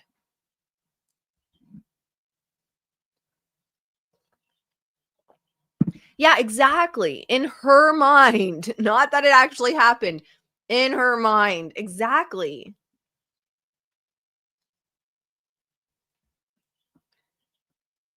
Ugh. So then they take more of his words from TED Talks. They make it look like he is being manipulative. So they say during the TED Talk, Mr. Baldoni displayed numerous screenshots of media coverage of himself from various sources as examples of his decision to use his social platform as a kind of Trojan horse, wherein he could create a daily practice of authenticity and vulnerability. Mr. Baldoni then claimed the response has been incredible. It's been affirming. It's been heartwarming. I get tons of love and press and positive messages daily. I genuinely believe they have a comprehension problem. They really struggle with understanding context. They really struggle, or they're just so disingenuous that they're intentionally misrepresenting what's being said. So either they're just not intelligent or they're intentionally misrepresenting what was said. What he's talking about there is what everyone does in branding and marketing. I actually was just talking about this with a client recently. And if you watch his TED Talk, he's saying essentially, not that it's a Trojan horse in that sense, in terms of like being nefarious. He's saying that, like, yeah, guys don't typically seek out this kind of content. Guys typically, and it's true, aren't seeking emotional healing or whatever, like those kinds of concepts. They're not seeking that out on social media. So, yes, he had talked about in his TED Talk where he used like content of him working out and more like masculine, if you will, a traditional lens of masculinity, kind of as a way to get people into his world to hear what he has to say. That's not nefarious. That's smart branding. Because how do you help people if they're not seeing your stuff? That's what lawyers do, misrepresent. Good point. Willful misunderstanding. Yeah. Willfully ignorant. You got it.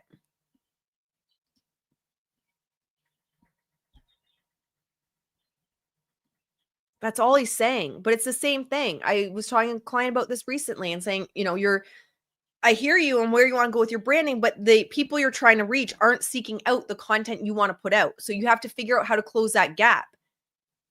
You have to figure out how to actually get someone on your page in the first place, because you can't help someone if they're not searching for terms you're using. And that's all he's saying. So they weaponize his words for pages, literally for pages. Mr. Baldoni stated in his 2017 TED Talk, men are the problem. So they're like, see, you even said you're the problem.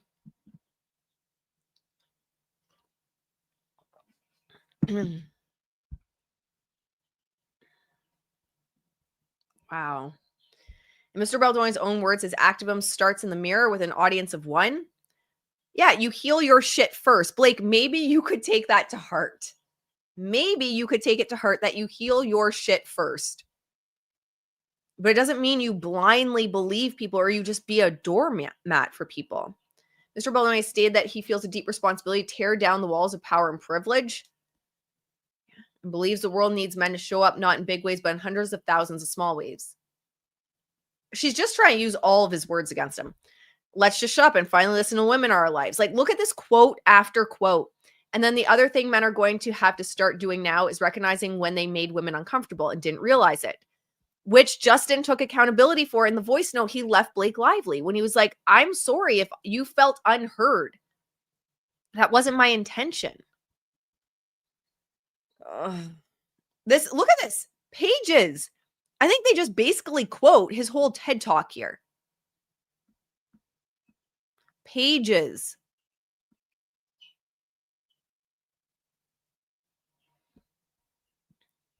She is just obsessed with him at this point. H, Miss Lively, her family, her business, and certain third parties with knowledge about the retaliation underlying SH have suffered and have been substantially harmed by the Wayfair party's ongoing conduct. But just garden variety harmed. Not like harmed. Just garden variety.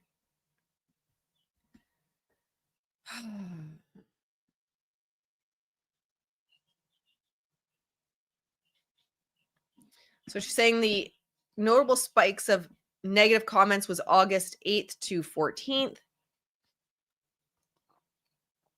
I want to know why he would smear the lead of his film. Why would he smear the lead of his film? It doesn't make any sense. Thank you so much for the support. It's so nice to have you guys here. I'm objection irrelevant. You guys are the best. That's why I protect this community. Love you guys. Yeah, it doesn't make any sense to me. So he's going to trash the film. Doesn't make any sense. And then they put proof. Did you copy my homework? Did you guys copy my homework? Proof of all these like horrible comments. I don't know, Blake. Maybe people were just horrified. How do you get this through to her? Genuinely, this is not like a rhetorical question. How do you get it through to her that maybe people were genuinely horrified by how she was promoting this film? How do you get it through?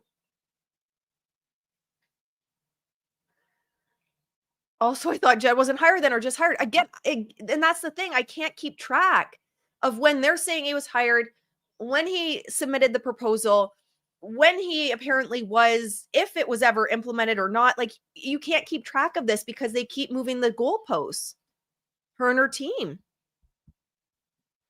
That's exactly why it's so confusing. No one can keep track of that. But I just feel like and I feel like her lawyers are bleeding her dry. Shame on her lawyers, my opinion. Shame on them. How you cannot just be like, girl, maybe let's have a weekend. Let's grab some popcorn, grab a couple bottles of wine. Who knows? She drinks one day, she doesn't the next. grab a couple bottles of wine, some popcorn, some snackies, maybe some sushi or whatever you want. And let's just sit down for a marathon of Blake Lively's It Ends With Us marketing. And we'll just see. You tell me how it went. You tell me if it was a paid smear campaign. Someone needs, if you care about her, if someone cares about her, Ryan, aren't you with her day in and day out? Someone sit her down. Because it's just, like, it honestly makes me sad. Because if she genuinely in her heart believes, and people are egging her on that, yeah, girl, it was all a smear campaign. You had no role in this. You also need new friends. Oh, thank you. Prove my support is not a bot. Thank you so much. Appreciate it. The devastation to her reputation continued because she doesn't shut up. She doesn't just go away.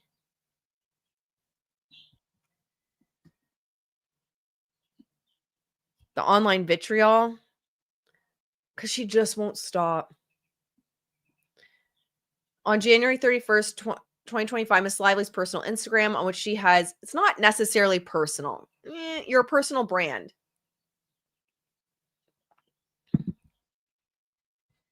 Good point. Good point. I don't think they really see each other. I do think that, and there was actually some also recent news reports that apparently he moved out or something.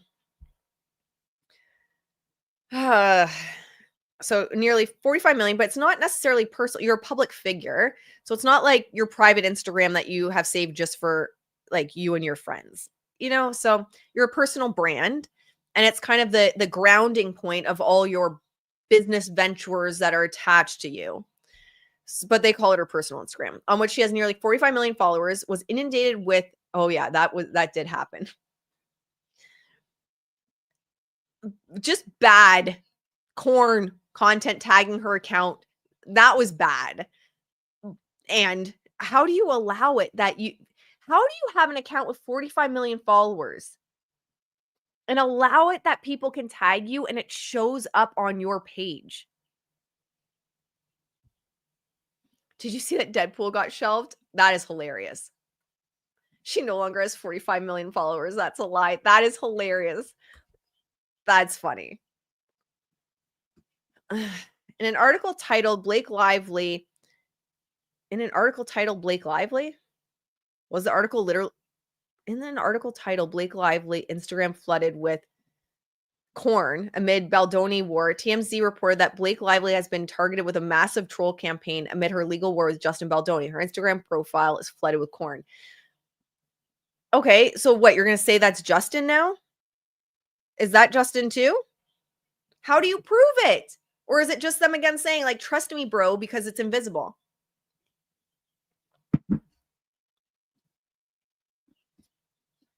On February 4th, 2025, Amazon Prime Video announced on social media via collaboration with the film's director, Miss Lively, and others, the upcoming release of their new movie. The announcement immediately faced a steady stream of comments repeating the false and harmful statements invented and perpetuated in the smear campaign financed by Mr. Sarwitz.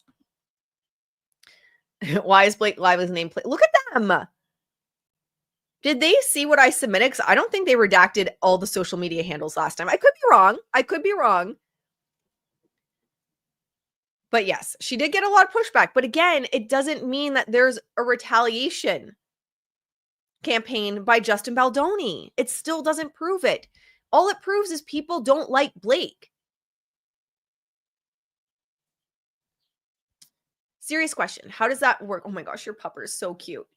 How does somebody else post on your account? Was she hacked? So if you go on Instagram, you can have it where there's like it wouldn't be on her main grid, but if you go like I'm not going to give anyone any ideas, but if you go, there's like your main grid, your shorts, and then the third part is like tags. So if someone tags you in a post, it shows up under there. Either she doesn't have a social media person that's following her stuff, or no one noticed that you have to turn that off for someone of her nature and status. But it was under the tagged area. And that's why a lot of people didn't notice at first, because it was under the tagged. So if you go to Instagram, if anyone goes to their own Instagram, you're going to have your grid, your shorts grid, the tagged grid. So So no one turned that off. I don't know if she runs her social media or she should really be suing Maximum Effort for damage to her rep. Yeah, agree. So then they include all these screenshots. At least they redacted names this time. About how damaging it was. Again, this doesn't prove there was a coordinated smear campaign.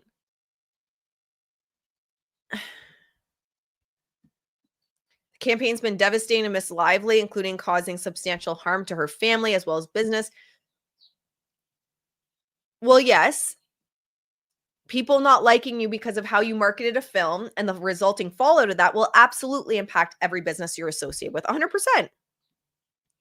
But it doesn't mean it's a smear campaign.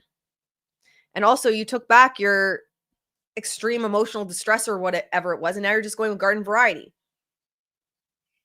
But now you're fighting again that it was a devastating campaign that had extreme substantial harm. When it became clear that this media blitz was the result of an intentionally seeded cultivated finance campaign against her. Here's the thing. I roll my eyes because she accused me of that and I wasn't involved. And she accused my friends of that and they weren't involved. So I just don't understand how it's clear because we're like 7 months in, Blake, and you have no proof. And everyone you've come after, you've dropped the subpoena. And well, I guess not Perez, Andy, and Candace, but through the Google subpoenas and such. And I know for myself, I was not involved. I have maintained that stance well before I was ever dragged into this. Well before. So the effects on her professional life were immediate and substantial. I thought she had all these projects. Given the ongoing nature of the campaign and the associated negative public sentiment, Blake Lively did not believe she could proceed with public appearances or events. What? Without being forced to openly discuss what happened on set. She canceled a critical target corporate event for her hair care company and felt compelled to decline an invitation to host the premiere episode of the 50th. Wait, what? Felt compelled to decline an invitation to host the premiere episode of the 50th anniversary season of Saturday Night Live. One, actions have consequences, Blake, and I think you're learning that in real time, girl. You're learning it in real time. Doesn't mean there's a coordinated smear campaign. It means that you made really bad moves, and instead of taking ownership of those really bad moves, you've doubled down every step of the way, which has continued to destroy your brand over and over and over and over and over again. This shit, this second amended complaint makes it worse. This is not helping the public narrative at all.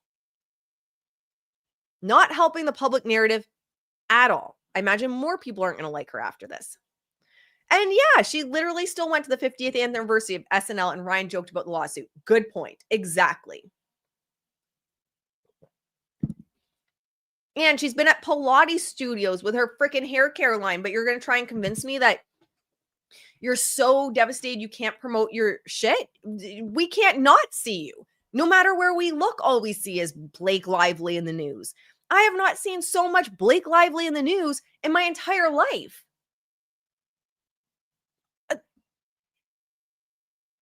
I genuinely haven't. I tell you guys, this is just ridiculous. The retaliation campaign against Miss Lively has severely damaged her companies. Girl, that's the problem with a personal brand. And I actually put that in my letter to the judge. So if anyone, I did a read through my letter on the channel, you can check it out or you can download it and read it yourself on the court docket. That is the problem with a personal brand.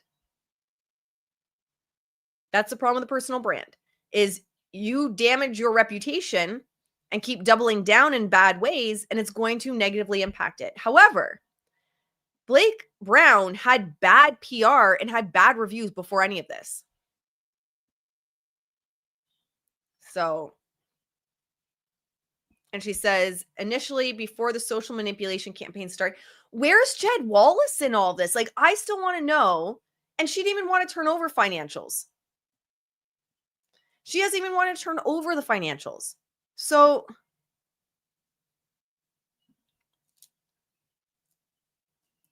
Initially, before the social manipulation campaign started, Miss Lively was informed that Blake Brown was Target's largest hair care launch on record. Show me the numbers.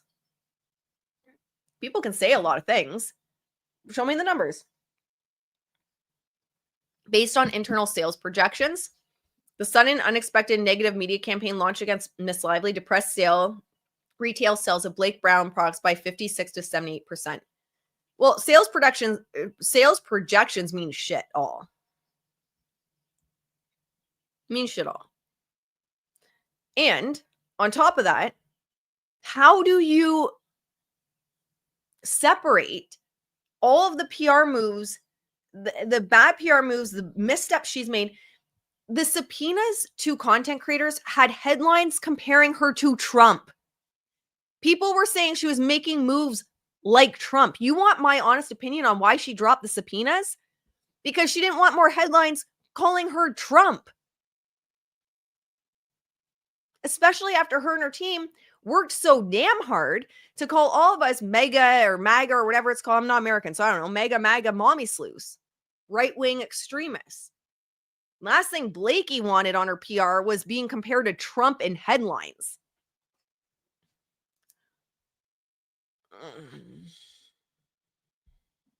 She's pivoting to Perez and Freeman running the current smear campaign, but she just can't let this poor guy go. Yep. Good point. It just keeps moving the target, right? Moving the goalposts. And she still hasn't found anything. And this, it sucks, sure.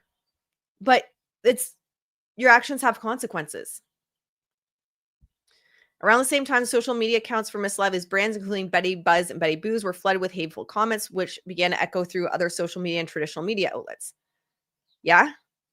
Because your tone-deaf marketing of it ends with us.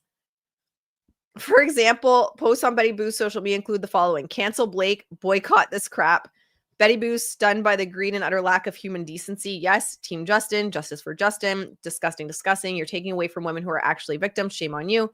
A bully, uptight, backstabbing person that loves to see people suffering so she can feel good. Disgusting. Come on, bro. I swear that wasn't me. I know I say bro a lot. That wasn't me. Come on, bro. Every day they release evidence. It's really getting bad for you. Maybe it's not too late to take everything back and apologize. Think about women who are actually victims of SA. And then post on Blake Brown's beauty. Again, bitchy hair everywhere. Congrats, no one is buying. Boycotting. We don't like liars. Trash, just like Blake. I just don't understand how you can prove that those are because of a smear campaign. Yeah, someone get her a mirror so she can find the smear so she can find the smear campaign. Someone save this girl money. Get her a mirror. I love that. So good. So after they launched a smear campaign, none of her businesses could operate as they ordinarily had before. I'm telling you, the minute she and others started unfollowing Justin on social media, it was over. He knew exactly what she was doing, and they not retaliated, they protected themselves. That's my theory. That's not because I'm in cahoots with Justin's side. It's not because I have, speed dial Brian. Hey, B, how you doing? No. It's because they saw this coming from a mile away, I can imagine, and they put a plan in place to protect themselves. But really, social media did the work. The emotional impact on Lively has been extreme. No, it's not. Oh my God. How do you write this in a filing? How do you write this in a filing? How do you write this in a filing after she just withdrew it and is going with garden variety emotional distress?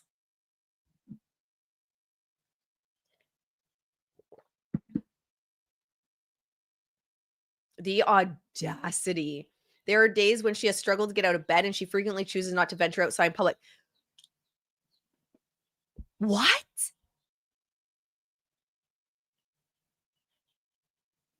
I thought that was all removed.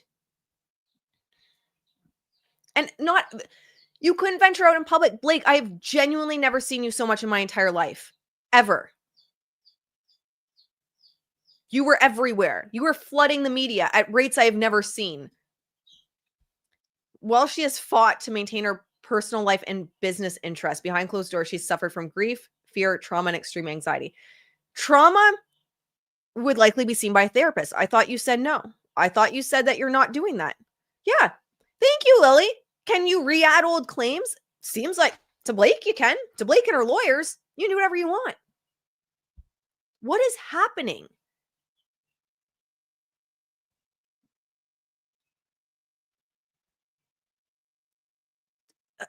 Are we what? She's also been experiencing repeated and painful physical symptoms as a result of this.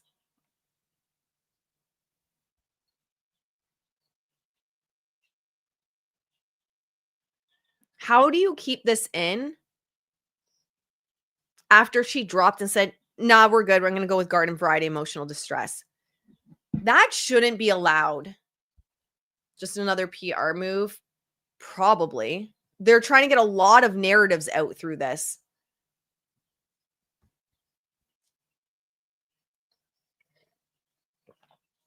Wow. Mr. Reynolds, too, has been affected mentally, physically. He looks it. He looks it. Ryan looks like shit. He looks like shit. So, Blake, you're glowing. I haven't seen any physical signs of you. You're glowing. But Ron, your husband looks like shit. So I'd believe that. But maybe he's stressed out by the mess you've made. Maybe. I don't know. By his wife's and children's pain. What? How are the kids? How are the kids? I don't understand. Worst of all, however, has been the impact on their young children who have been traumatized and emotionally uprooted in ways that have substantially impacted their well-being. How do you keep this in when you took that away? Like, here's the thing. I'm going to be upfront with you guys. If my family was this impacted, I don't have kids, but if my kids were this impacted, if there was extreme distress going on in my family, there is no fucking way I would have dropped those charges. There is no way. I'm like, put the medical records out there. I don't care. They don't even have to be attorney's eyes only. I want everyone to see. I want the world to see what he did. So your family was that destroyed? Guys, be nice to old-looking people. I'm not saying he looks old. I'm not saying he looks old at all. I don't even think he's much older than me. I don't know. How old is Ryan? Let's check.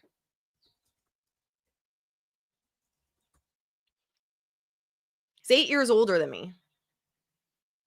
So I don't even think he's old. I think he just looks like shit. He's 8. Like, stress does things to the body. So if there's anyone here that I would say, yes, looks like physically impacted, Ryan looks like he is stressed the fuck out.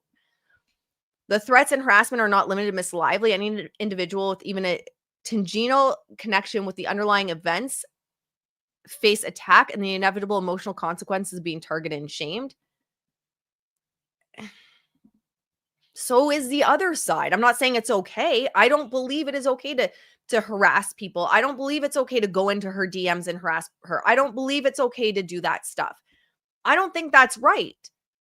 But it's also the other side that's doing that as well. Like, her side's doing that to people.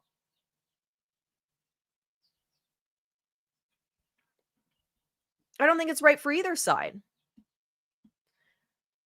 Oh, I love. All right. So she just reiterates her claims against them. I don't understand how this has, like, we saw Jed in like 2 pages total. We saw him in 2 pages. I don't know how this strengthens her case against Jed. I genuinely don't. I'm not a lawyer, so it might. But I genuinely don't understand how it strengthens her case against Jed.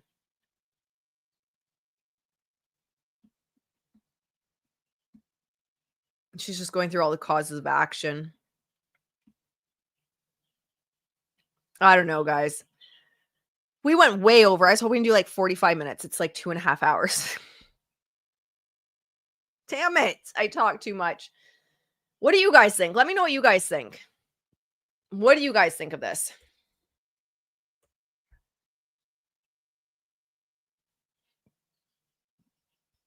Let's see. I saw in the chat a bit about Deadpool.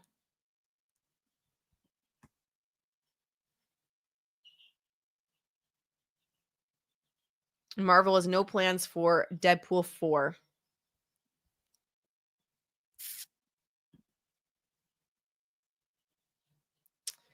Well, fuck around and find out, I guess.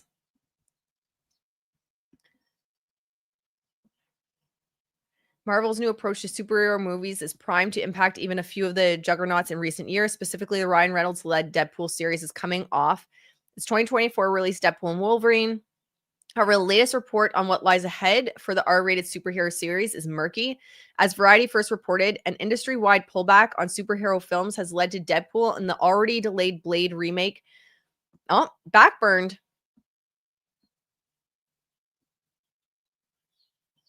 So what does this mean for Deadpool 4? It remains to be determined. So it's just kind of on the back burner. Yeah, there has been an industry pullback on superhero movies. I've heard that. But if you're pulling in money and people think that you're going to make billions of dollars, they don't care at the end of the day. If they genuinely believe that Ryan Reynolds will pull in billions of dollars,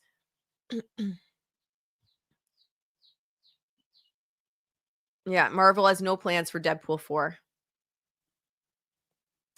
I don't think it has anything to do with pullback on superhero movies. Because if there's going to be a profit on a film, especially with the previous profit of this movie, they'd still go ahead with it. It's all about money at the end of the day. It's all about money at the end of the day. Wait, what? Oh my God, guys, we're going to be streaming all day. Oh my gosh, I'm so sorry. I still need to work out. I need to run a town. I kind of want like a cream puff or something, or like a cheesecake. I don't know. I don't know what I should get. I agree. This complaint has nothing to do with Jet. It's talking points for Pro Blake and what MSM should write about. Yes, that is exactly what it is. 100%. Nothing to do with Jed. I don't even think they care if the judge denies it. I think this is just like the social media subpoenas where they're like, Jay Kang, we're just gonna stop it. We're just gonna withdraw it because the narrative they wanted already got out there. This is just to remind exactly Pro Blake, MSM, what to push. And in my letter to the judge, if you guys haven't read it, I do have a video going over it on the channel. I talk about that. I say they're using the court docket to provide talking points for PR. I call it out right in my letter. Whether the judge listens to it or not is cemented as their great. Yeah, this is their great PR recovery plan. Yeah, basically, this is their master plan. Okay, so what is this though?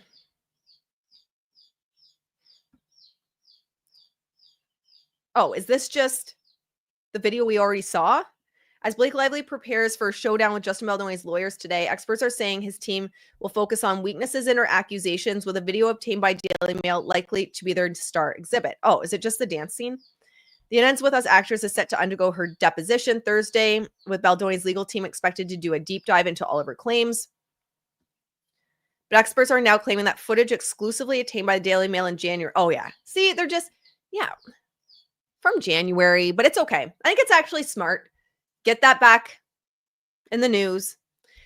Okay, so this is what I would say.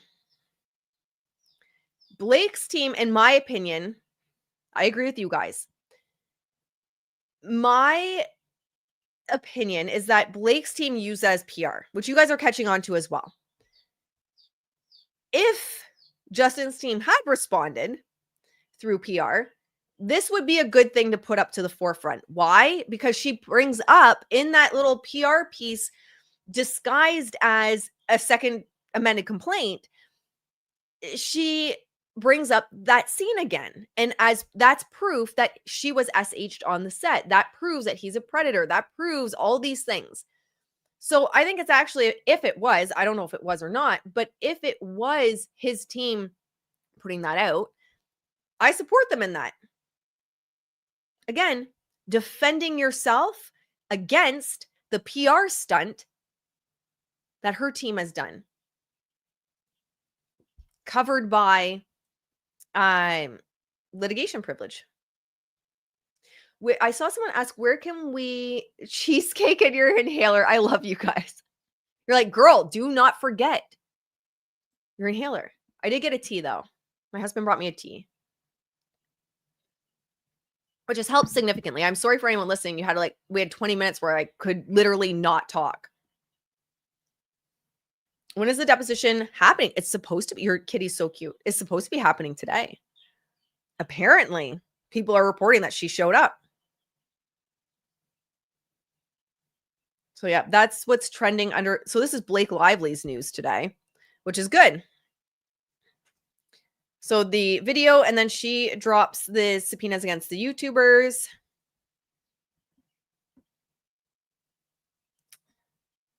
And then positive news for Justin with him and his wife. Let's see. And it's about the same showing up under Justin's. All right, guys. I was not expecting to stream for 3 hours today. For my letter, you can get it on Court Listener. So if you go under Court Listener and you pull up Blake Lively's, I don't know it offhand, but her case number, that will pull up and you'll see it. It is number, oh shit, I don't even know. Let's see if I can find it quick. Let's see. I think five something. It'd be over 5. It's a recent filing that they put on. So you can read my letter there, or you can check out the video that I had reading it here as well. But yeah, you can see everything I included. All right, guys, that's all I got for you. We're like way over today. Thank you for hanging out with me, though.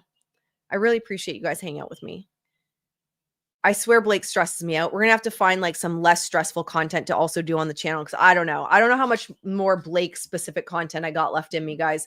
I mean, I'll keep going. I'm not gonna stop, but